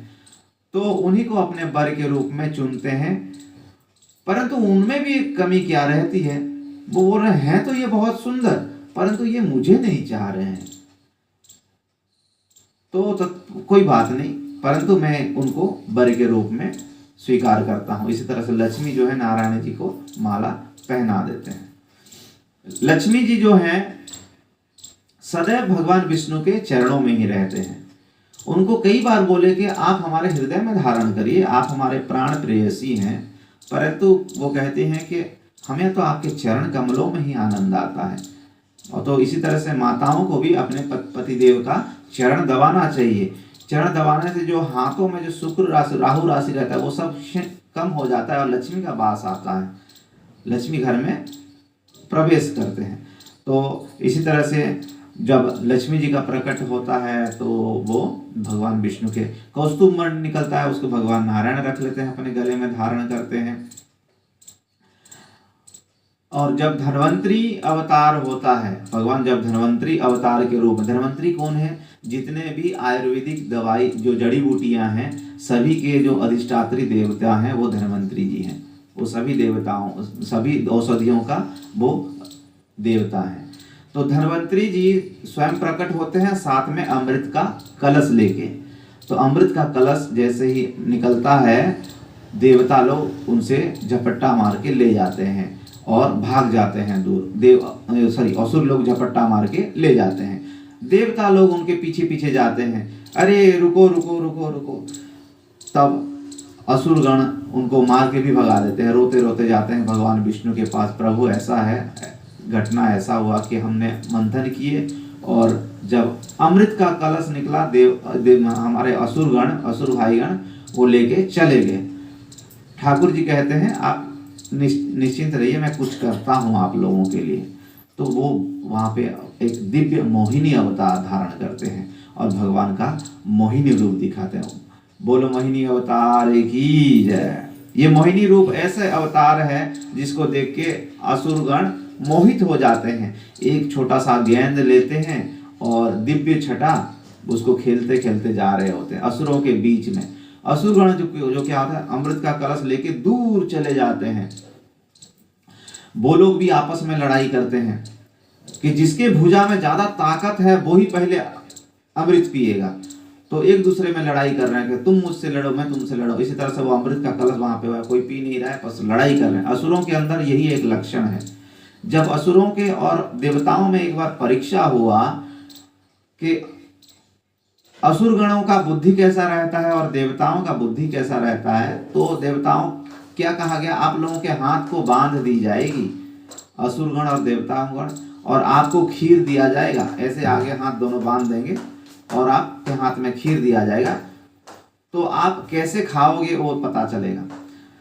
तो असुरों को जब हाथ में खीर रख दी जाती है, हाथ तो बंधा हुआ है, मुंह तक आ नहीं रहा है हाथ, तो वो क्या कर ऊपर फेंक रहे हैं और ऊपर से ऐसे खा रहे हैं। परंतु देवताओं को जब खीर दिया गया तो वो देवतागण क्या करते हैं, एक देवता दूसरे देवता को खिला दे रहे हैं। जैसे मैंने आपको खिला दिया, आपने मेरे को खिला दे। ये बुद्धि जो होता है ना, आसुरिक बुद्धि होती है। फलस्वरूप क्या कर रहे हैं, वो ऊपर फेंक फेंक के खा रहे हैं, मुंह में गिर रहा है, इधर उधर गिर रहा है। तो बुद्धि भी उनकी ऐसे ही रहता है, आसुरिक प्रवृत्ति। दंभ, क्रोध और अहंकार से परिपूर्ण रहता है ये आसुरिक बुद्धि। ये आपको 16 अध्याय जब श्रीमद् भगवद गीता का पढ़ेंगे तो उसमें आसुरिक प्रवृत्ति सब वर्णन की गई है। तो यहाँ पे लड़ाई कर रहे हैं, इसी बीच में ठाकुर जी आ जाते हैं मोहिनी रूप धारण करके और चमक चमक चलते हुए वहां पे चलते हैं। उसको देख के असुरगण मोहित हो जाते हैं, कहते हैं ये हमारे बीच में इतनी सुंदर कामिनी स्त्री कहाँ से आ गई, बाप रे, रूप तो देखो, नजर तो देखो, कमर तो देखो, इतना ये सब देख के मोहित हो जाते हैं और बोलते हैं देवी जी आपका आगमन कहाँ से हुआ, सो और कहाँ जा रहे हो, हमको तो लगता है आप अपने योग्य एक पति ढूंढ रहे हैं, परंतु आप हम लोगों को कम मत समझिए, हम भी कश्यप पुत्र हैं, और ये देखिए हम ये मटकी में क्या है। तो देवी जी पूछते हैं क्या है इस मटकी में, ये मटकी में ये जो है अमृत है, हमने समुद्र मंथन किए हैं और उसमें से जो अमृत निकला है उसको हम पान करने जा रहे हैं। अच्छा, तो आप तो बहुत समुद्र को मंथन कर दिए, तो आप बहुत बहादुर हैं। आप तो नहीं, हमने अकेले समुद्र का मंथन नहीं किए, हमारे भाई लोग भी जो है ना देवतागण, उन्होंने भी किए हैं, परंतु वो हम देवताओं को तो मार पीट के भगा दिए हैं। अच्छा, तो ठीक है, तो आप देवी जी कहाँ से आना हो, आपका आगमन कहाँ है, कहाँ से है और आप कहाँ जा रहे हैं, और हमारे बीच में ऐसे आप थोड़ा रुकिए और हमको हमारा एक समस्या है समाधान कर दीजिए। अभी हमने अमृत का कलश तो प्राप्ति कर लिए, अभी ये भाई भाई में हमारा थोड़ा कलह हो रहा है कि कौन पहले पिए, जरा आप बता दे तो बड़ा अच्छा होता। तो ठीक है, सभी लोग घेर लेते हैं असुरगण, बीच में सभी लोग देख के मोहित हो जा रहे हैं, और भगवान भी इतना अपना जो स्वरूप को बना देते हैं मोहित करने के लिए कि देवता असुरगण और मोहित होते हुए जा रहे हैं और कह रहे हैं कि मोहिनी जी कह रहे हैं देखो, धर्म के अगर हिसाब से मैं बताऊं तो देखो इसका हकदार तो आप दोनों भाई हो, असुरगण भी हो और देवतागण भी हो, क्योंकि तुमने मंथन तो बराबर किए हो, अकेले तो मंथन नहीं होता है। तुमने जैसे बताया कि मंदराचल पर्वत को मथनी बनाए और बासुकी नाग को ये रस्सी बनाए और तुमने मथे हो, तो दोनों बराबर के हकदार हो। मैं धर्म, क्योंकि मुझे किसी के प्रति पक्षपात करना अच्छा नहीं लगता, मेरा नेचर नहीं है, प्रकृति मेरा ऐसा नहीं है कि मैं आपके साथ धोखा दूं, आपको कम या आपको बराबर देना चाहता। तो मेरे हिसाब से तो दोनों पीना चाहिए। तो उनको वो जो कह रहे हैं उसी पे लट्टू हो जाए, वो बोलते हैं तो ये लीजिए देवी, एक अमृत का कलश है, आपको जो अच्छा लगता है वही करिए। तो फिर भी भगवान अपने चातुरी दिखाते हुए कहते हैं कि देखो आप तो कश्यप नंदन हो, आप ऐसे अपरिचित एक स्त्री को कैसे इतना ये आपका जो बहुमूल्य अमृत है उसको पकड़ा दे रहे हो। तो तभी कह रहे हैं हमको, हमारा आपके ऊपर संपूर्ण विश्वास है, आप जो करोगे, क्योंकि आपने धर्म का परिचय दिए हो, आप जो करोगे गलत नहीं करोगे। तो देखो आप, मैं ऐसा करती हूं कि जो ये अमृत का कलश है, कलश के ऊपर जो है बिल्कुल पतले पतले अमृत है, इसको 2-2 बूंद क्या करता हूं मैं देवताओं को डाल देती हूँ, और जो नीचे गाढ़ा गाढ़ा जो बैठा हुआ है वो आप दैत्यों में बांट दूंगा। तो आप एक काम करो, एक लाइन में इधर असुरगण बैठ, दैत्यगण बैठ जाइए, एक साइड में देवतागण, देवतागण भी भागते भागते आ जाते हैं वहां पे, पीछा कर रहे थे असुर, बहुत दूर चले गए थे, हाँपते हुए आते हैं और समझ जाते हैं सब कुछ। एक लाइन में देवतागण और एक लाइन भंडारा चालू हो, तो सब लोग अपने कर को करपात्री बन जाते हैं, मतलब हाथों से ही पीते हैं, मोहिनी रूप धारण करके लाइन में ठाकुर जी उनके पिला रहे हैं। तो एक असुर था, वो बहुत ही चालाक निकला। वो क्या क्या चंद्र और सूर्य के बीच में आके बैठ गया, और वो जब ठाकुर जी अमृत उसके हाथ में देने लगे और 2-4 बूंद वो पी ही लिया था, इतने में चंद्र सूर्य बता देते हैं कि प्रभु सावधानी से देखिए, ये कोई देवता नहीं है, ये असुर है। तो तभी तुरंत सुदर्शन निकल के उसका गला को काट देता है, सर अलग हो जाता है, धड़ अलग हो जाता है, एक राहु हो जाता है और एक केतु हो जाता है। और गुस्से में वही राहु और केतु सूर्य ग्रहण और चंद्र ग्रहण लग ही जाता है, उनको निगलते हैं। इसी के कारण ही ये ग्रहण लगता है। सूर्य और चंद्र को बहुत कष्ट होता है, सूर्य और चंद्र को बुखार आ जाता है बहुत, तो और अदृश्य हो जाता है मोहिनी जी का। और इतने में असुरों का होश आता है कि कहाँ गई वो, देखो। तो एक असुर कह रहा है वो कोई गई नहीं, वो चला गया, और हो ना हो वो और कोई नहीं, साक्षात विष्णु ही था, वो छलिया जो वहां पे हमको छलने के लिए आया और यहाँ पे छल के चला गया। इसी तरह से देवता देखते हैं, देवताओं की ओर तो सब लोग अमृत पी के मस्त हो गए हैं। वो असुर का नाम था सूरभान, जो राहु और केतु बन गया। और देवता लोग अभी अमृत पान करके शक्तिशाली हो जाते हैं। इधर असुरों को मार मार के भाग जाते हैं, कई असुरों को मार देते हैं। जाके शुक्राचार्य दैत्य गुरु शुक्राचार्य को कहते हैं, गुरुजी ऐसे ऐसे घटना हो गया और कई सारे असुर मर गए। शुक्राचार्य अपने संजीवनी बूटी विद्या से फिर असुरों को जीवित कर देते हैं। और बलि महाराज कहते हैं हमारे साथ छल हुआ है, हमने मेहनत बहुत किए थे, परंतु भगवान विष्णु ने तथा इंद्र ने हमको छल दिए। अभी बदला लेने के लिए क्या करना पड़ेगा? बलि तुम एक काम करो, ब्राह्मणों को खुश करो, तब जाके तुम उनके ऊपर विजय प्राप्त कर सकते हो। तो गुरुजी कैसे किया जाएगा ब्राह्मणों को खुश? ब्राह्मणों को क्या खुश करना, बहुत ही सरल है। खीर, मालपुआ, रबड़ी बढ़िया चकाचक खिला दो और मोटा चौड़ा लंबा चौड़ा लिफाफा पकड़ा दो, ब्राह्मण देवता खुश हो जाते हैं। फिर तो आशीर्वाद की छड़ी लगा देंगे। और यही करता है, बहुत सेवा करते हैं बलि महाराज और ब्राह्मणों को खुश कर देते हैं। ब्राह्मणों ने फल स्वरूप क्या करते हैं, एक ऐसा रथ दिव्य देते हैं जिसपे कभी वो किसी को कोई उसको परास्त नहीं कर सकता है। उसी से वो स्वर्ग के ऊपर हमला कर देते हैं। जैसे ही देखते हैं देवताओं के गुरु बृहस्पति बलि महाराज आ रहे हैं उस रथ पे सवार होकर, जिसके कोई हरा भी नहीं सकता है, तभी सभी को जागृत कर देते हैं कि भागने में ही भलाई है इंद्र, अभी यहाँ पे रुको मत, क्योंकि वो ऐसे रथ पे आरूढ़ होके आया है जो कभी नहीं हरा सकते। तभी सब भाग जाते हैं और कौन जो जहां पे चाहता है वहां पे छुप जाता है। और असुरगण भी जाते हैं।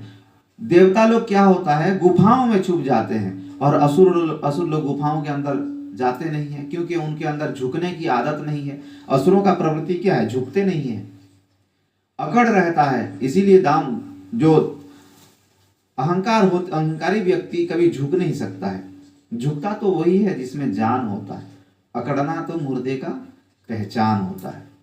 तो असुरों के ये प्रवृत्ति रहता है कि वो झुकते नहीं है। देवतागण जाके कहीं गुफाओं में कंदरों में छुप गए। अब इधर इंद्रप्रस्थ पे बलि महाराज जी का राज चल रहा है और देवता लोग इधर उधर, खाने को नसीब नहीं हो रहा है, इधर उधर भटक रहे हैं। माता अदिति को बड़ा ही दुख होता है। जाते हैं अपने पतिदेव जी के पास, पतिदेव जी का पूजा पाठ करके कहते, रोने लगते हैं। तो पूछते हैं क्या हुआ? कश्यप जी कहते हैं क्या हुआ? अपने बच्चे जो हैं देखो कैसे इधर उधर हो गए, खाने को नहीं मिल रहा है, डर के मारे अभी असुरों का राज चल रहा है। तो तभी पुंसवन व्रत करने के लिए ही उनको उपदेश देते हैं कि फाल्गुन का महीना जो आता है उससे प्रतिपदा तक जो 12 दिन होता है पयोव्रत करो, दूध पी के आप नियम पूर्वक रहिए, ठाकुर जी आपके पास आएंगे। तो बिल्कुल वही विधि करते हैं, पुंसवन व्रत करते हैं, जिसके फलस्वरूप ठाकुर जी उनको दर्शन देते हैं और कहते हैं माता आदिति को कि क्या चाहिए आप बोलो। इसीलिए कहते हैं ना, जो अगर आपके मन में कामना है कि आपके घर में सदैव अन्नपूर्णा माता भरी रहे, तो माता आदिति का पूजा करिए। माता आदिति का पूजा करने से घर में सदैव लक्ष्मी का प्रवाह वास रहेगा। तो कहते हैं कि आप बताइए क्या आपको चाहिए। तो बोलते हैं कि अब मेरे बच्चे लोग सब देखो, देवता आके, असुरगण आके स्वर्ग पे राज कर रहे हैं और बहुत ही दुखदायी समय चल रहा है इधर। तो माता को आश्वासन देते हैं कि आप चिंता ना करिए, भादो महीने में जो द्वादशी आ रहा है उसी में मैं प्रकट हो जाऊंगा वामन अवतार लेके। और यही कहे वचन देके माता अदिति को चिंता से मुक्त करते हैं। इधर भादो का महीना आ जाता है, ठाकुर जी का समय हो जाता है प्रकट होने के लिए। पृथ्वी भी दिव्य रूप धारण कर लेते हैं, सुंदर सा एक बटुक वामन के रूप में वो प्रकट हो जाते हैं। ठाकुर जी कभी भी जन्म नहीं लेते हैं, प्रकट होते हैं, ये हमको जानना चाहिए। जन्म तो हमारे जैसे बद्ध जीव जन्म लेते हैं, वो स्वयं प्रकट हो जाते हैं।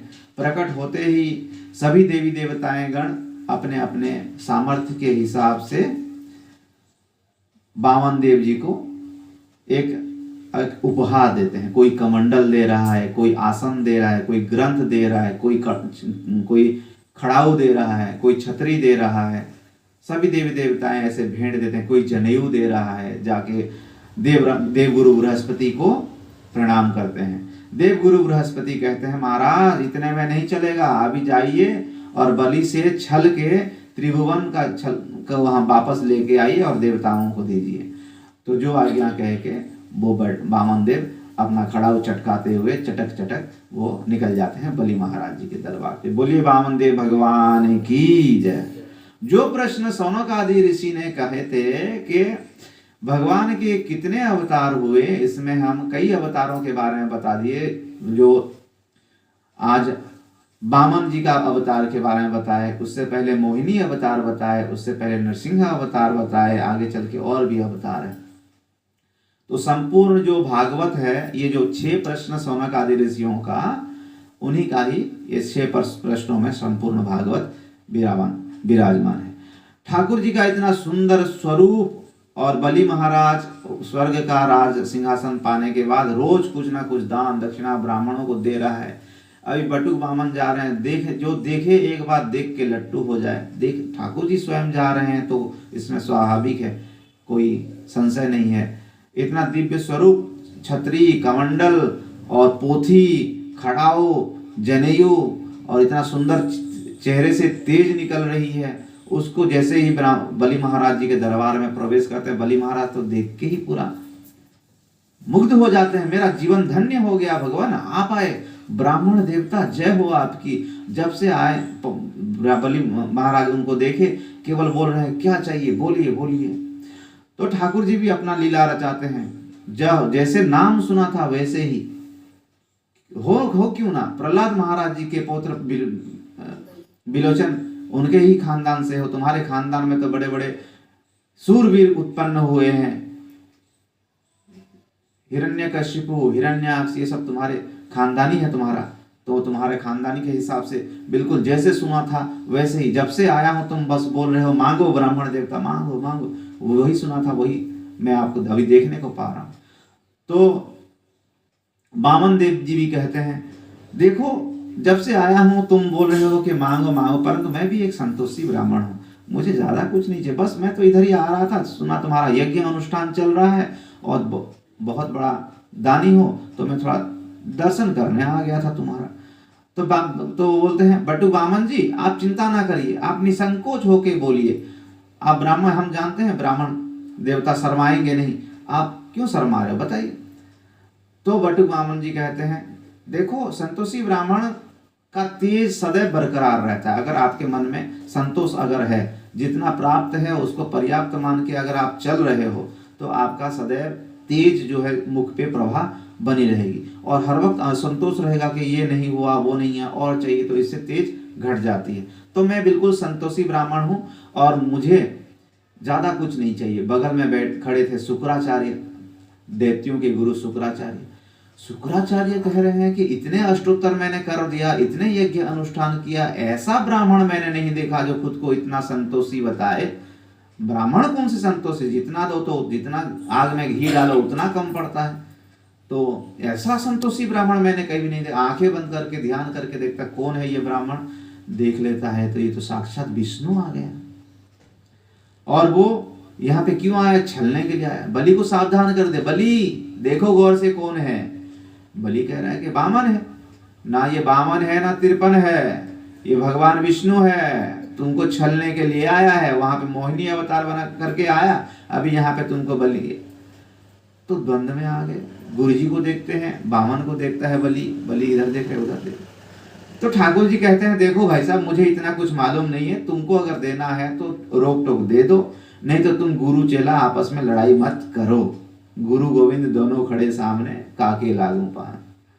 तो ठाकुर जी अपने बातों से ही ऐसे रिझा लेते हैं। बलि महाराज कहते हैं गुरुदेव अगर ये बामन है तो अपने पग के हिसाब से छोटे छोटे पग है, इसी के हिसाब से 3 पग ले जाएगा। अगर ये बामन नहीं भगवान विष्णु है तो जो जगत को पालन करने वाला है जगन्नाथ, अगर आज स्वयं आके मेरे पास पे भिक्षा मांग रहा है तो ये भी दिन मेरे लिए बड़े अहोभाग्य का दिन है। ऐसे सुनते ही शुक्राचार्य को गुस्सा आ जाता है। बड़ा गुरु के ऊपर गुरुगिरी दिखा रहे हो तुम, नालायक, अभिशाप दे रहा हूं तुम, शीघ्र ही तुम्हारा यश कीर्ति सब नष्ट हो जाएगा। गुरु जी का ऐसे ही बात। फिर भी बलि महाराज जी कहते हैं बामन को, देखो मेरे पास ठीक से मांगो तुम, मेरे पास एक बार जो मांगता है दोबारा कभी मांगने की नौबत नहीं आती है। तुम छोटे छोटे बालक, तुम्हारा बालक एक तो छोटे बामन हो, बुद्धि भी तुम्हारा छोटा ही है, तो कुछ बड़ा मांगो। तब भी बोलते हैं संकल्प करके दो बलि, अगर देना है तो 3 कदम दो। तो बलि कहते हैं संकल्प इसमें क्या करना, 3 कदम ले ही लो। 3 कदम में कौन सा संकल्प करना पड़ेगा? नियम पूर्वक लंबे चौड़े संकल्प पढ़ लेते हैं। ओम स्वस्ति नो इंद्रो स्वस्ति बृहस्पति दधातु स्वस्ति। इस तरह से संकल्प इतना लंबा चौड़ा, बिल्कुल संकल्प बिल्कुल परफेक्ट कर देते हैं। तब जल लेने के लिए बलि महाराज जी का जैसे ही प्रयत्न करते हैं।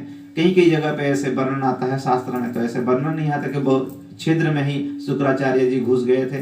तभी वामन देव जी एक कूस घास के को फेंक देते हैं उसी छिद्र में, तो उनकी आंखें फट जाती है। परंतु बता रहे हैं ऐसे, यहाँ पे शास्त्र पे जो वर्णन है वही बता रहे हैं हम आपको। संकल्प ले लेते हैं और 3 पग जमीन वो नाप लेते हैं। 3 पग जमीन में संपूर्ण भूर्भुवा जो धरातल था तथा आकाश था, दोनों ही नाप लेते हैं। देखते ही देखते वामन अवतार विशाल रूप में धारण कर लेते हैं और वामन देव जी का प्राकट्य हो जाता है। बोलो वामन देव भगवान की जय। असली रूप में दिखा दे। एक पृथ्वी पे, एक पैर पृथ्वी पे रहता है, दूसरा पैर जाके स्वर्ग पे। स्वर्ग को जैसे स्पर्श करते हैं वहां से गंगा जी का अवतरण हो जाता है। भगवान के चरणों से निकली है गंगा। और बलि महाराज जी को कहते हैं बलि तुमने देखे नहीं शायद ठीक से, मैंने 2 पग ही अभी कवर किया हूं, 3रा पग अभी बाकी है। तो बलि महाराज जी कहते हैं धन से भी बड़ा धनवान होता है, आपका जो 3रा पैर मेरे सर पे रखिए। और इसी तरह से बलि महाराज 3रा पैर अपने सर पे रखने के लिए ठाकुर जी को निवेदन करते हैं। ठाकुर जी प्रसन्न हो जाते हैं बलि महाराज जी से। बलि तुम्हारा जो ये भगवत भक्ति है इससे मैं प्रसन्न हुआ, आज से तुम्हारा नाम अमर हो जाएगा और बलिदान नाम से जाना जाएगा। तो बलि का बलिदान जो है युग युग तक अमर है। और समय आएगा जब तुमको इंद्र प्रस्थ मिलेगा, परंतु अभी तो तुम जो भूलोक है उसी में ही तुम वास करो, नीचे के लोक में, रसातल पे। और तुमको क्या चाहिए ये बताओ। तो बलि महाराज जी कहते हैं, आज बलि महाराज जी कहते हैं कि मैं कहीं पे भी जाऊं तो आपका दर्शन करूं। तो बलि महाराज जो रसातल पे रह रहे हैं, वो सभी द्वारों पे ठाकुर जी वहां पे पहरेदारी के जैसा वहां पे खड़े हुए, कहीं पे भी जाते हैं तो श्रीमन नारायण जी का दर्शन करके ही जाते हैं। और इसी तरह से बलि को छल के सभी देवताओं को बुलाते हैं और तथा इंद्र को अपना स्वर्ग पे का राजा बनाते हैं। और इसी तरह से ये बलि महाराज जी का जो प्रसंग था, इसमें जो बलि का जो बलिदान है उसके बारे में श्रील सुखदेव गोस्वामी परीक्षित महाराज जी को बताते हैं। माता अदिति के और दीदी के दोनों पुत्र ही हैं, असुरगण और देवतागण, जो जिनके पिताजी होते हैं कश्यप ऋषि। तो भगवान का वामन अवतार में आकर 3 पग से संपूर्ण लोगों, तीनों लोगों को नाप लेते हैं और भगवान का तत्पश्चात एक मत्स्य अवतार होता है। 24 अवतार में मत्स्य अवतार। प्रलय के समय पे सत्यव्रत राजा को कहते हैं कि आप एक वसुकी नाग आएगा, उसमें एक मत्स्य अवतार जब आएगा उसमें वसुकी नाग को रस्सी बना के आपको इस प्रलय से बचना है। तो थोड़ा बहुत आपका जो राशन सामान है उसको आप लेके आ जाइएगा, क्योंकि वो प्रलय दीर्घ काल तक रहेगा। इसी तरह से वो मत्स्य अवतार लेते हैं, जिसमें कि सबसे पहले जब सत्यव्रत राजा स्नान करने के लिए गए थे, एक छोटा सा मछली आता है नदी में। वो बोलते हैं कि राजा, आप तो राजा हो, आप मुझे ले चलिए, क्योंकि यहाँ पे जो बड़े मछली होता है ना, वो हमें खा जाते हैं। फलस्वरूप क्या होता है, हम दीर्घायु नहीं हो पाते हैं और हमारा वंशज भी धीरे धीरे खत्म हो रहा है। तो वो बोलते हैं कि दिव्य मछली है, आप बोलते भी हो तो आप चलो, आप राज सिंहासन राज दरबार नहीं देखे हो शायद, वहां पे राज दरबार पे लेके एक कुंड पे रख देते हैं और देखते ही देखते रातों रात वो कुंड का रूप धारण कर लेते हैं। और फिर वो मछली कहता है कि राजा, ये कुंड तो मेरे लिए छोटा पड़ गया, आप तो बोल रहे थे कि राज दरबार पे बहुत बड़े बड़े जगह होते हैं, इससे बड़ा जगह चाहिए। फिर लेके वो उनको तालाब में रखते हैं, वो तालाब भी छोटा पड़ जाता है। फिर लेके वो कहते हैं कि नदी में छोड़ते हैं, फिर समुद्र में छोड़ देते हैं और बोलते हैं प्रभु, आप जो दिव्य लीला कर रहे हो, आप कौन हो बताओ। तो तभी कहते हैं कि मैं कोई नहीं, भगवान विष्णु, बहुत ही जल्द प्रलय आने वाला है और प्रलय जब आएगा तब मेरे में ही तुम वासुकी नाग को रस्सी बना लेना और कुछ भोजन सामग्री लेना और इसी में ही तुमको प्रलय का सब दृश्य देखने को मिलेगा। तो इसी तरह से भगवान का मत्स्य अवतार का लीला के बारे में हमारे 9वें स्कंद में श्रील सुखदेव गोस्वामी वर्णन करें।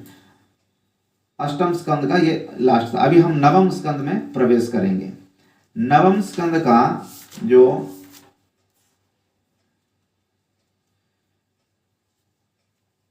प्रारंभ आता है, इसमें सूर्यवंश और चंद्रवंश दोनों के बारे में वर्णन की गई है। बहुत ही जल्द हमारे ठाकुर जी का भी जन्म होगा ना, जन्म का भी आधा घंटा हम जन्म महोत्सव मनाएंगे। तो सूर्यवंश और चंद्रवंशों के बारे में बताइए। सूर्यवंश में संतान होना के लिए बहुत संघर्ष हुआ था। संघर्ष कैसे हुआ था? भगवान विष्णु के नाभि कमल से हमारे ब्रह्मा जी निकलते हैं। ब्रह्मा जी के पुत्र होते हैं मारीच, और मारीच से ही हमारे विवस्वान कश्यप ऋषि के विवस्वान, और कश्यप ऋषि के जो विवस्वान का श्राद्ध देव की पत्नी श्रद्धा। जहां पे श्रद्धा होती है वहां पे श्राद्ध होती है। हम जब श्राद्ध करते हैं तो जब श्राद्ध में पितरों को जल तर्पण करते हैं तो हम क्या कहते हैं, जल को ऐसे उल्टा हाथ में ऐसे देते हैं, वो पितरों को दी जाती है। तो इसीलिए खाना पीना जब हम परोसते हैं ना, कभी उल्टा नहीं देना चाहिए, वो पितरों को दी जाती है। ये सब चीजें उल्टा ऐसे करके नहीं देना चाहिए, ऐसे हमारा होता है। तो ऐसे करके हम क्या कहते हैं, स्वधा। और जब हम अग्नि में आहुति डालते हैं तो ये अंगुष्ठा जो है कभी वहां पे स्पर्श नहीं करता है, और हम क्या कहते हैं, स्वाहा। तो ये स्वधा की जो श्राद्ध देव और श्रद्धा जी, इनका कोई पुत्र नहीं हो रहा था। महाराज गुरुदेव वशिष्ठ जी को कहते हैं कोई अनुष्ठान करवाइए जिससे कि हमारा कोई कुल का वारिस हो, कोई वंशज आगे बढ़ाने के लिए। तभी वशिष्ठ जी एक यज्ञ अनुष्ठान करते हैं जिसमें थोड़ा हेरा फेरी हो जाती है। हेरा क्या फेरी क्या होता है, जो होता लोग आए थे, जो श्रद्धा जी जो थी उनको इच्छा थी कि लड़की हो, और श्राद्ध देव का इच्छा था कि मतलब लड़का हो। तो श्रद्धा देव जी रात को जाके सभी पुरोहितों को, होताओं को कहते हैं कि भगवान आप ऐसा मंत्र पढ़ो जिससे कि एक लड़की हो, मैं दक्षिणा बहुत दे दूंगी आपको, जो मुंह मांगा दक्षिणा दूंगी। तो ब्राह्मण लोग लालच में आ जाते हैं और वो ऐसे मंत्र पढ़ा देते हैं कि जो लड़की होती है, ईला, उनका नाम रखते हैं ईला। तो जैसे ही श्राद्ध देव को पता चलता है कि यज्ञ से तो एक कन्या की उत्पन्न हुई, जाते हैं रोते रोते, बोलते हैं गुरुजी यज्ञ तो आपने करवाए, हमने तो बोले थे लड़का होने के लिए, पर लड़की कैसे। तो फिर वशिष्ठ जी को भी आश्चर्य होता है। वशिष्ठ जी जाके पूछते हैं होता कैसे खा गए गोता, लड़की कैसे हो गई, लड़का होना चाहिए था ना। तो होताओं कहते हैं कि देखिए महाराज जी, माताजी आके बोली कि लड़की होना चाहिए, तो मंत्र हमने लड़की के हिसाब से हमने पढ़ दिए थे, तो लड़की हो गई। तो समझ जाते हैं वशिष्ठ जी क्या लिया है, डांटते हैं श्राद्ध देव को, तुम पति पत्नियों में कोई अभी पट नहीं रहा है, कोई लड़का मांगता है, कोई लड़की मांगते हो, जब लड़की हुआ है उसी में खुश रहो। तो गुरु जी के पास रोने लगते हैं श्राद्ध देव, कहते हैं नहीं महाराज जी लड़का चाहिए, अब लड़की को ही लड़का बना दो। वो ईला नाम का जो लड़की थी उसको बना देते हैं सुद्युम्न नाम का लड़का, सुद्युम्न राजकुमार। वो एक दिन उनके साथ ऐसे होता है कि एक दिन शिकार करने के लिए जब जाते हैं तो माता पार्वती जी के जो इलावृत खंड में, जो हम कल पढ़ रहे थे अजनाब खंड, ऐसे इलावृत खंड है, ये अजनाब भारतवर्ष का नाम है।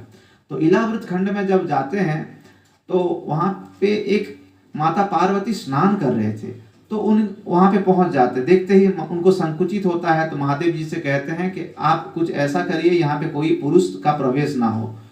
तो उन्हें महादेव जी ने ऐसे आशीर्वाद दिए कि उसी खंड में जो भी आएगा स्त्री हो जाएगा।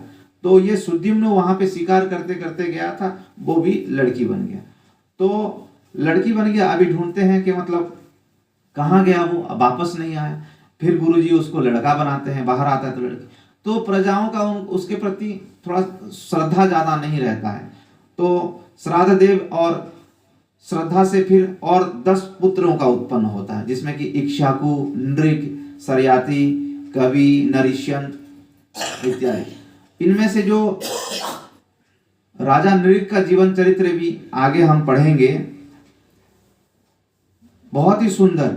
ऐसे मतलब जो दान पुण्य करते हैं, कैसे दान करना चाहिए वो उसके बारे में बता रहे हैं। और वैष्णव अपराध की महिमा तथा ब्राह्मणों का क्या अभिनय रहता है संसार सृष्टि में, वो भी बताएंगे। तो सुद्युम्न राजा को कोई खातिर ही नहीं करता है, फलस्वरूप वो 10 पुत्र इक्ष्वाकु, सरयाति, नृग, आयति, व्यति ये होते हैं। उनमें से जो सरयाति होता है, सरयाति का बेटी होती है सुकन्या। वो उन्होंने एक बार च्यवन ऋषि के आश्रम जाते हैं साधु संतों का दर्शन करने के लिए। जैसे लोग आते हैं तो यहाँ पे जाते हैं, बगल में भांडील वन, बंसीवट है, साधु संतों का दर्शन। वहां पे च्यवन ऋषि तपस्या कर रहे थे, दिमक लग गया था तब च्यवन ऋषि को। तो उसमें से 2 जुगनू टाइप का चमक रहा था। सुकन्या को बड़ा आश्चर्य हुआ, ये तो बिल्कुल मिट्टी का है, लेकिन ये इतना जोर से चमक क्यों रहा है। तो वहां से एक कोई कांटे निकालते हैं और उन जुगनुओं को फोड़ देते हैं। जब फोड़ते हैं तो उसमें से लहू की धार बहती है, और जैसे ही लहू की धार बहती है, इधर जो राजा प्रजा जो आए थे, सैनिक गण आए थे, सबकी मलमूत्र बंद हो जाता है। तो घबरा जाते हैं सरयाति महाराज और सोचते हैं कोई अपराध हो गया क्या। तो इतने में सुकन्या जो उनकी बेटी थी डरते डरते आ जाती है और बोलती है पिताजी हमसे एक गलती हो गई। क्या गलती हुआ? देखो वहां पे ऐसे दो जुगनू चमक रहे थे, उसको मैंने फोड़ दिया, उसमें से खून निकला है। जाके देखते हैं तो वो च्यवन ऋषि रहते थे। च्यवन ऋषि तपस्या में लीन थे और उनकी आंखें अर्ध नेत्र दिख रही थी और उस पर उनके ऊपर दीमक चढ़ गई थी। तो अब क्या करें? तो फिर बड़ा दुखी होते हैं, महाराज जी से चरणों में प्रार्थना करते हैं। अभी मैं तो एक वार्धक्य अवस्था में हूं और अभी मेरे आंखों को भी फोड़ दी गई तुम्हारे बेटी के द्वारा, जाने में हो अनजाने में हो। अब मैं कैसे रहूं, मैं कैसे चलूं?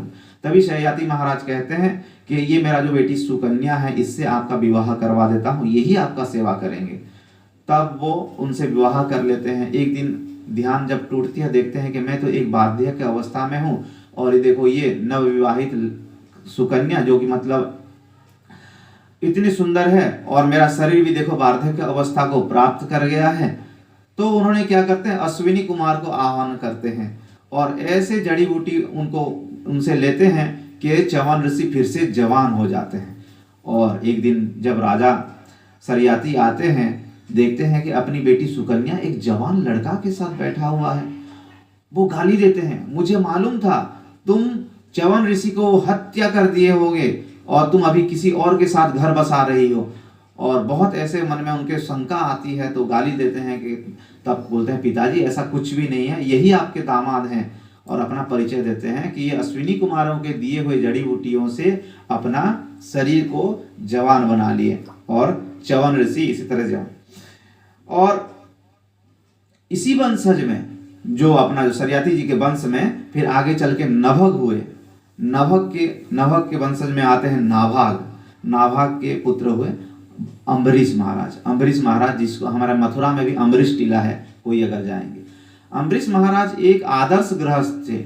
जैसे हमारे यहाँ पे कोई एक पद पोस्ट होता है ना, मुख्यमंत्री का, प्रधानमंत्री का, उसके बाद विधायक का, सांसद का, इत्यादि इत्यादि जो होता है, एक सरपंच। अम्बरीश महाराज पूरा अखंड अजनाब वर्ष के, भारत वर्ष के ही राजा थे। भारत मतलब ये नहीं कि मतलब केवल एशिया के, पूरे सभी पृथ्वी का ही राजा थे अम्बरीश महाराज। और उनकी जीवन चरित्र, एक गृहस्थ हैं, आदर्श गृहस्थ हैं।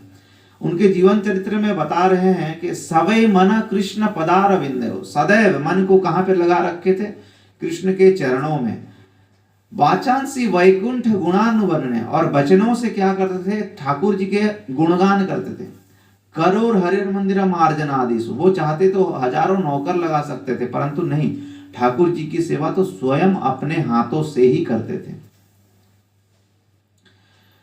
और क्या होता था? सबे मन कृष्ण पदार विंदयो वाचांसी वैकुंठ गुणानुवर्ण्य करे हरर मंदिर मार्जन आदिशु श्रुतिम चकार अच्युत सतकथादय। सदैव अच्युत जी के, भगवान श्री कृष्ण के कथा श्रुतियों में जो वर्णन है उसी।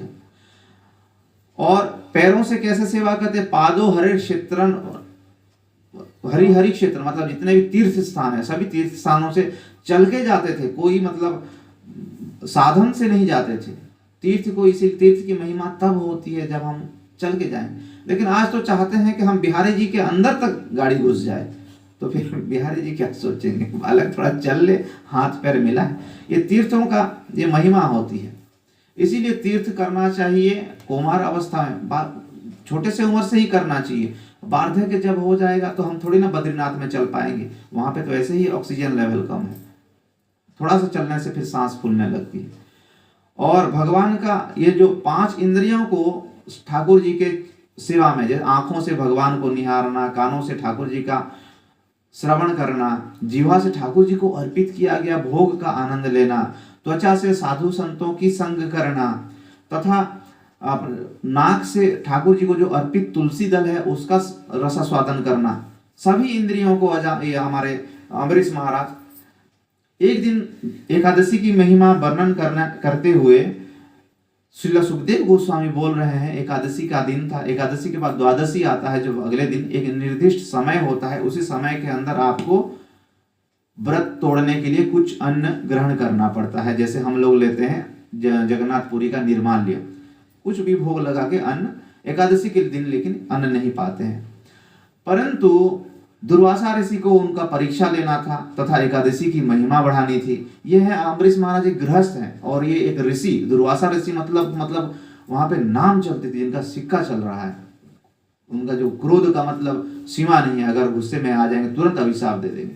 उन्होंने अतिथि के रूप में जाते हैं, अम्बरीश महाराज जी उनको अतिथि के रूप में वर्ण करते हैं और बोलते हैं महाराज जी आप प्रसाद पाइए।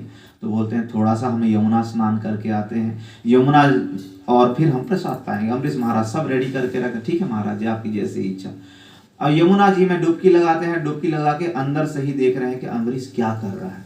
अभी इधर द्वादशी आ रहा है, समय पार हो जाएगा, समय पार हो जाएगा तो एकादशी का फल नहीं मिलेगा अगर आप, तो तभी विशेषज्ञों से परामर्श लेके वो ये करते हैं कि अगर आप तुलसी दल के साथ गंगा जल आप ले लो तो वो व्रत तोड़ने का भी फल मिलता है और व्रत रखने का भी फल मिलता है। तो ऐसे ही करते हैं उनसे परामर्श लेके। और वहां से दुर्वासा जी देख रहे हैं डुबकी, पानी में यमुना जी में डुबकी लगा के। जैसे ही ये घटना होता है तब बाहर निकलते हैं और आके 60,000 शिष्यों के साथ बोल रहे हैं, योमाम आतिथ्येन निमंत्र्य च, तुमने मुझे अतिथि के रूप में वर्ण किया और मुझे पवाए बगैर तुमने खुद भोजन कर लिए, इतनी पांडित्य हो गए तुम्हारे। योमाम आतिथ्येन निमंत्र्य च अदत्वा मदत्वा भुक्तवान तस्य सद्यो दर्शते फलम, तुरंत ही तुमको इसका फल चखा रहा हूं, रुको। तुरंत ही एक कृत्या नाम का राक्षस प्रकट करते हैं और उसको अम्बरीश महाराज जी के पीछे लगा देते हैं। अम्बरीश महाराज जी तो प्रार्थना कर रहे हैं, केवल हाथ जोड़ के खड़े हैं दहलीज पे कि महाराज जी देखिए हमने ऐसे ऐसे हुआ, द्वादशी व्रत जा रहा था, हमने परामर्श लिए साधु संतों वैष्णवों का, और फिर परंतु वो कृत्या नाम का राक्षस जो है उनके ऊपर आ रहा था। इतने में ठाकुर जी का सुदर्शन आ जाता है और कृत्या का वध कर देता है। कृत्या का वध करने के बाद वो दुर्वासा ऋषि के पीछे पड़ जाते हैं। दुर्वासा ऋषि त्रिभुवन चले जाते हैं, कहीं पे भी उनको महादेव जी के पास जाते हैं। महादेव जी कहते हैं नहीं, जहां पे हुआ है अपराध वहीं पे जाओ। ठाकुर जी के पास जाते हैं, ठाकुर जी के तो साफ हाथ खड़ा कर देते हैं, कहते हैं अहम भक्त पराधीनो असही अस्वतंत्र इव द्विज, मैं भक्त के अधीन में हूं, मैं तो कुछ भी नहीं कर सकता हूं। ठाकुर जी ने कह दिया ऐसे। कई बार ब्रह्मांड को भ्रमण करने के बाद आके अम्बरीश महाराज जी के पास, वही अम्बरीश महाराज उस समय से ऐसे ही खड़े हैं। हम सोचेंगे कि ये सब 1 सेकंड या आधा घंटे में घटना हुआ होगा, ऐसा नहीं, ब्रह्मांड को घूम के आए हैं। ब्रह्मा जी के पास गए, महेश जी के पास गए तथा विष्णु के पास गए। विष्णु भगवान ने जब हाथ खड़ा कर दिए तब जाके वहां पे अम्बरीश महाराज जी के चरणों में गिर गए। अम्बरीश महाराज एक गृहस्थ हैं, एक आदर्श गृहस्थ हैं और एक ऋषि, दुर्वासा जैसे ऋषि, इतने उन्नत ऋषि वहां पे क्यों इतना लीला करवाए ठाकुर जी? केवल एकादशी का महिमा बताने के लिए। तो हम लोगों को हजारों उपवास रखते हैं, माताएं बहुत उपवास रखते हैं, एक सप्ताह में तो कम से कम 4 दिन उपवास रख जाते हैं। लेकिन सबसे पहले हमको ये एकादशी का करना बहुत जरूरी है। एकादशी का मतलब क्या होता है? 5 कर्मेंद्रियां और 5 ज्ञानेंद्रियां तथा इनकी अधिपति क्या है? मन। ये 11 इंद्रियों को 15 दिन में एक बार उपवास देना चाहिए। उससे क्या होगा? हमारा बुद्धि शुद्ध होगा।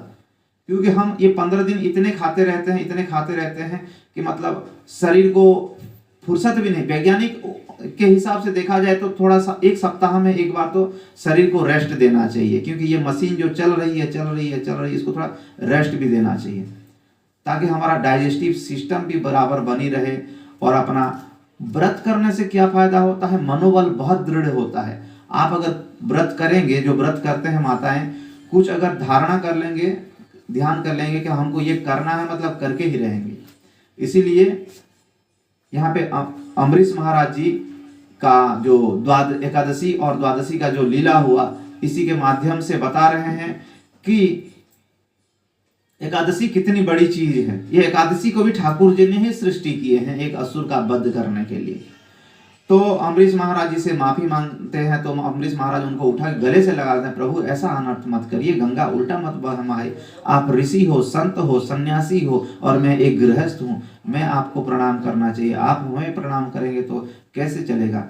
फिर दोनों से फिर माफी मांग के दुर्वासा ऋषि उस सुदर्शन अम्बरीश महाराज कसम खिलाते हैं, अगर मैं भगवान का सच्चे भक्त हूँ तो ये सुदर्शन शांत हो जाओ तुम।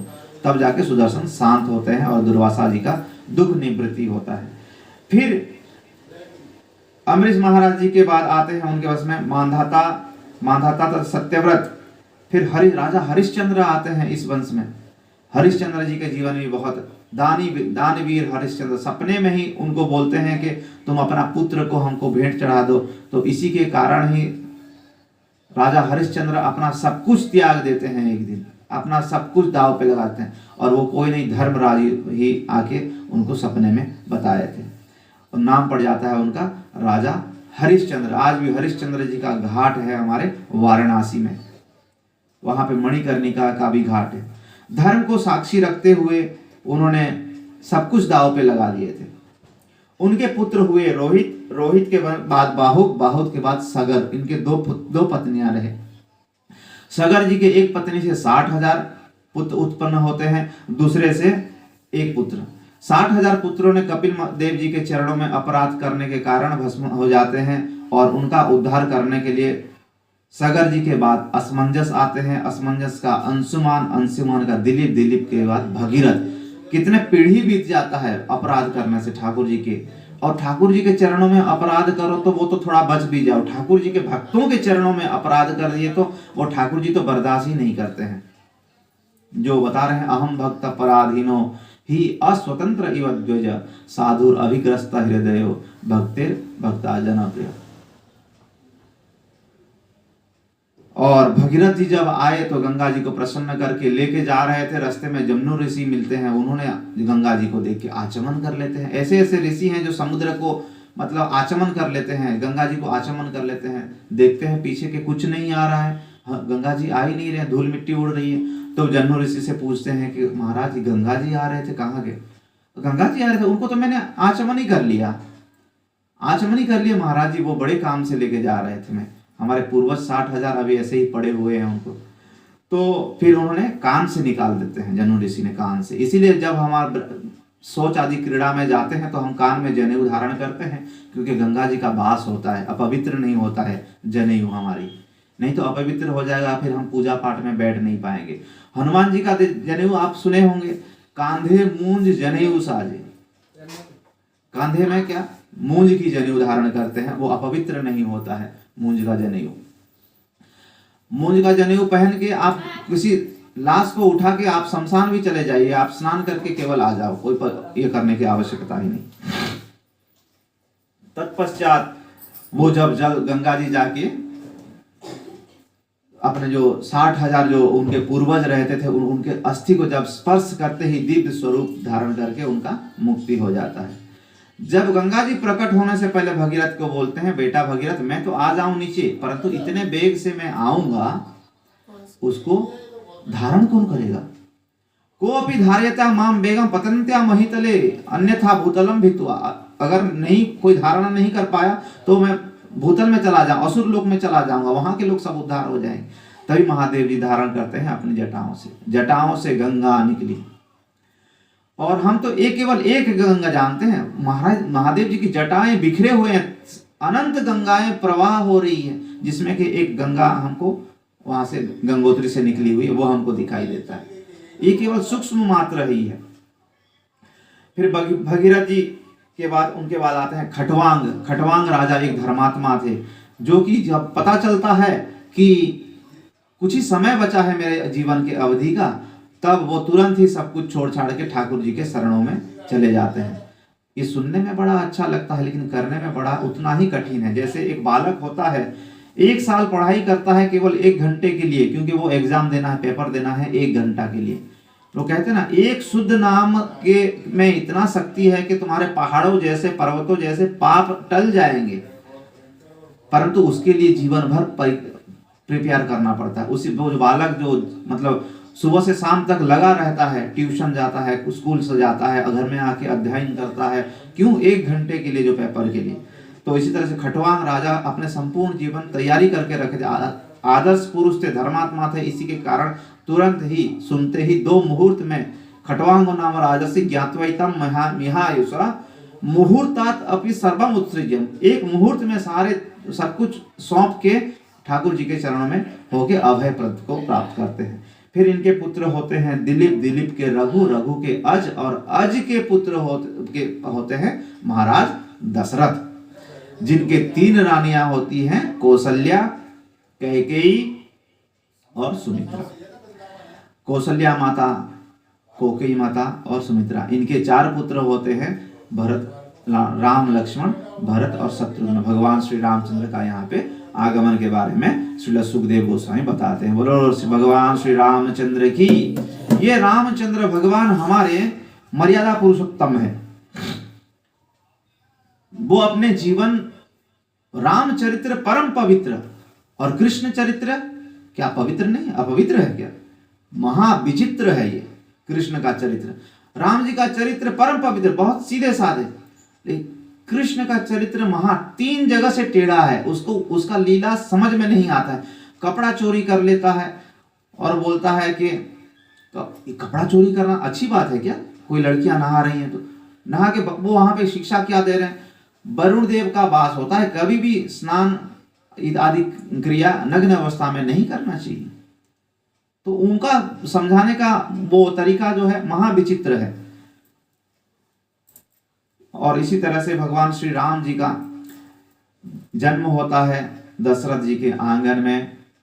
चारों भैया बड़े लाड़ प्यार से गुरुकुल से पढ़ाई करने के आने के बाद उनको माता कैकेयी ने जो वचन महाराज दशरथ को दिया था, पितृ आज्ञा का पालन करते हुए 14 साल का वनवास होता है। वनवास तो अकेले को होता, परंतु जनक नंदिनी भी जाती हैं साथ में।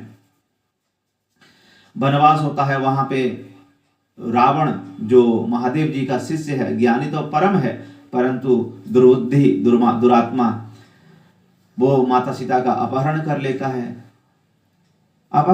है एक सोने का हिरण बन के जो आया था उसी के कारण। तो यहाँ पे पूछते हैं, जो राज दरबार छोड़ के वहां पे सोने के मृग के पीछे पड़ गए, इतना लालच था क्या महाराज जी के तरफ?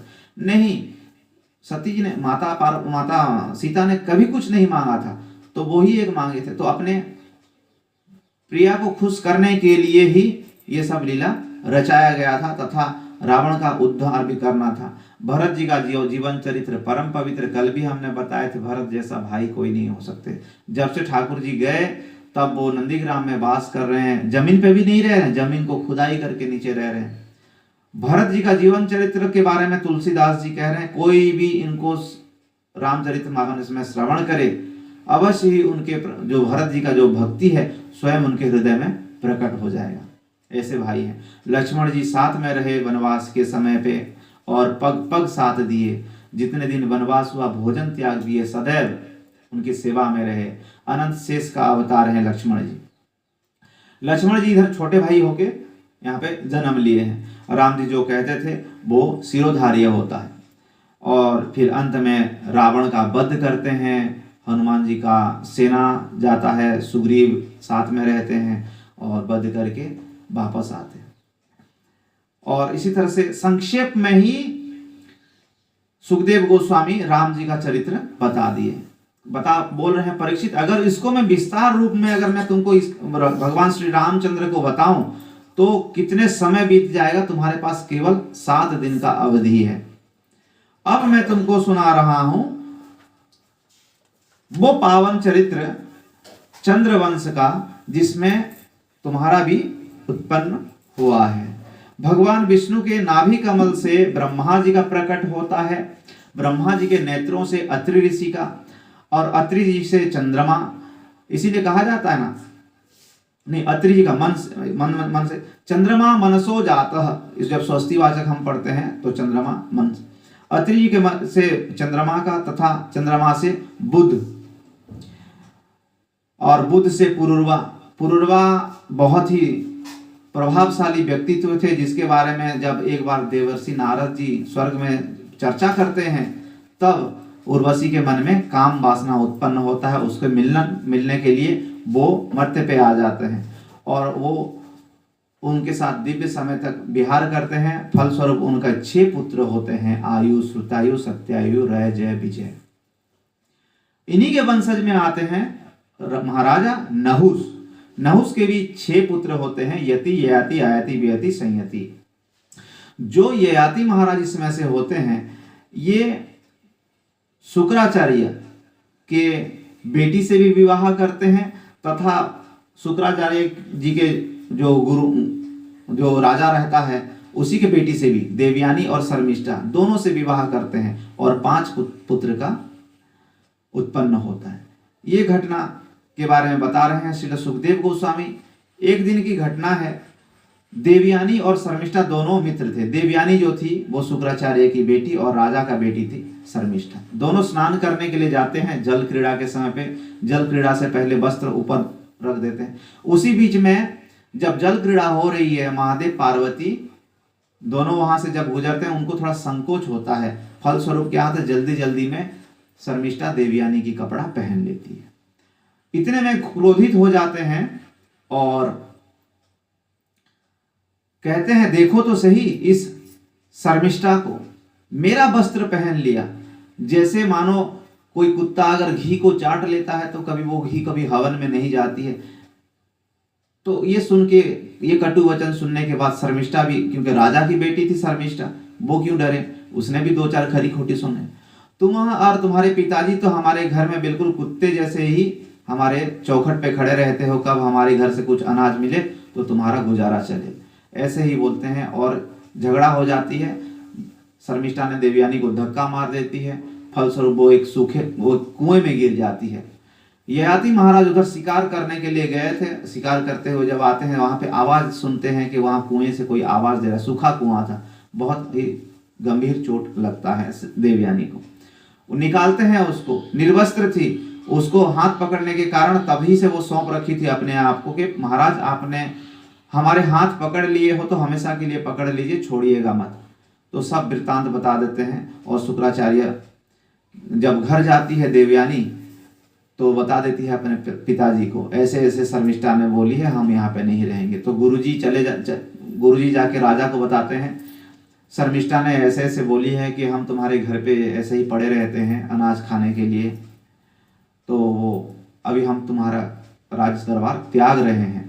तो गुरुजी अगर नहीं रहेंगे तो शत्रु आक्रमण कर लेगा, यही भय से वो राजा क्या करता है, माफी मांगते हैं, अब शर्मिष्ठा की गलती को माफी कर दो और आप बोलो क्या चाहिए। तो देखो राजा, मुझे आपसे कोई वैर नहीं है। घटना हुई थी देवयानी और शर्मिष्ठा के बीच में, देवयानी जो कहेगी वही चलेगी। तो देवयानी कहती है कि ये जो शर्मिष्ठा है ये मेरा दासी बन के रहे, यहाँ तक कि मैं जब विवाह करके मैं जाऊं तो मेरी दासी बन के रहे। तो पिताजी को भी बात रखते हुए शर्मिष्ठा कुछ नहीं बोलती है और देवयानी का दासी बन जाती। समय आते हुए ययाति महाराज जी के ययाति महाराज और देवयानी जी का विवाह होता है, उसमें दासी के रूप में शर्मिष्ठा जाती है। समय आता है, बालक होते हैं देवयानी जी के, और जब गर्भावस्था में रहते हैं तो ययाति महाराज ने शर्मिष्ठा के साथ में भी चुपके से संबंध बना रखे थे। उनसे भी कुछ पुत्र उत्पन्न कर दिए और कुल मिलाकर उनके 5 पुत्र हो जाते हैं, यदु, तुर्वसु, अनु, ध्रुव और पुरु।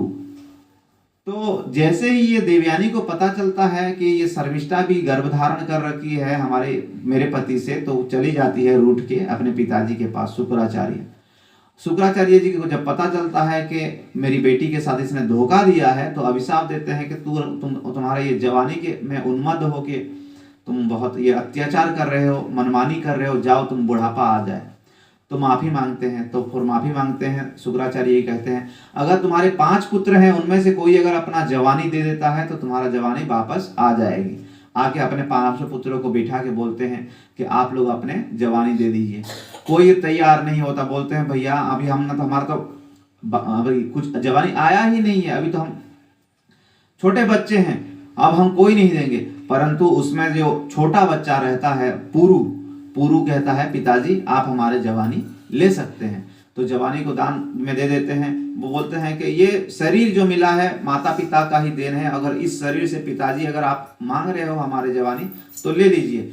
अगर ये शरीर सेवा के माता पिता के सेवा में नहीं आ रहा है तो ये शरीर कुछ नहीं, माता पिता का मल मूत्र के समान है, इसीलिए वो अपना जवानी दे देते हैं। फलस्वरूप राजा उसी जवानी से कई दिव्य युग तक भोगते हैं, राज सिंहासन भोगते हैं और अपना जब वार्धक्य आ जाता है तो पुरु को राजा बना देते हैं राज दरबार का। और पुरु, इन्हीं पुरु से आगे चल के जो वंशज होता है उसमें रंतिदेव आते हैं, दुष्यंत, शकुंतला पुत्र दुष्यंत जिनका पुत्र होते हैं भरत महाराज, भरत शकुंतला, वो भी जन्म से ही बहुत बड़े पहलवान थे, छोटे से बचपन से ही वो शेरों के साथ लड़ाई कर लेते थे।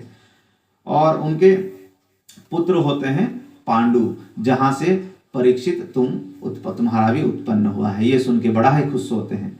और जो यदु, बड़ा बेटा जो यदु, जिसको ययाति महाराज ने भी बोले थे कि अपना जवानी दे दो, मना कर दिया था, उसी यदु से ही यदु वंश का सृष्टि हुआ है।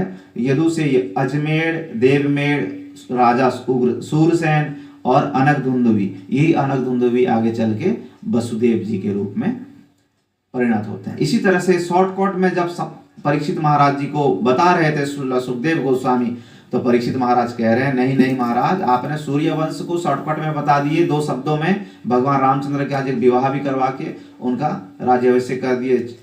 परंतु ये चंद्र वंश में मेरे आराध्य आए हैं जिनको मैंने गर्भ से ही दर्शन किया हूं, तथा मेरे पूर्वजों को जिन्होंने पग पग पे रक्षा किया है, कौरवों के जैसे समुद्र जैसा सेनाओं से हमारे पांडवों को बचाए, हमारे पूर्वजों को, उनके बारे में ऐसे संक्षेप में बोलेंगे तो कैसे चलेगा। इनके बारे में सुनने के लिए तो मेरे कान तरस रहे हैं इतने समय से। परीक्षित महाराज जी को बोलते हैं थोड़ा पानी वानी पी लो, 3-4 दिन हो गए। तो बोलते हैं महाराज जी यही पानी पीने के चक्कर में तो इतना बड़ा हादसा हुआ है, मुझे मेरा भूख प्यास मिट गई है, आप बस निरंतर ऐसे ही ये कथा रूपी सुधा का पान करवाते रहिए, मैं अपने दोनों कर्णों से इसका आहार लेता रहूं। और इस तब बता रहे हैं कि ये जो पूर्व यदु वंश में यदु वंश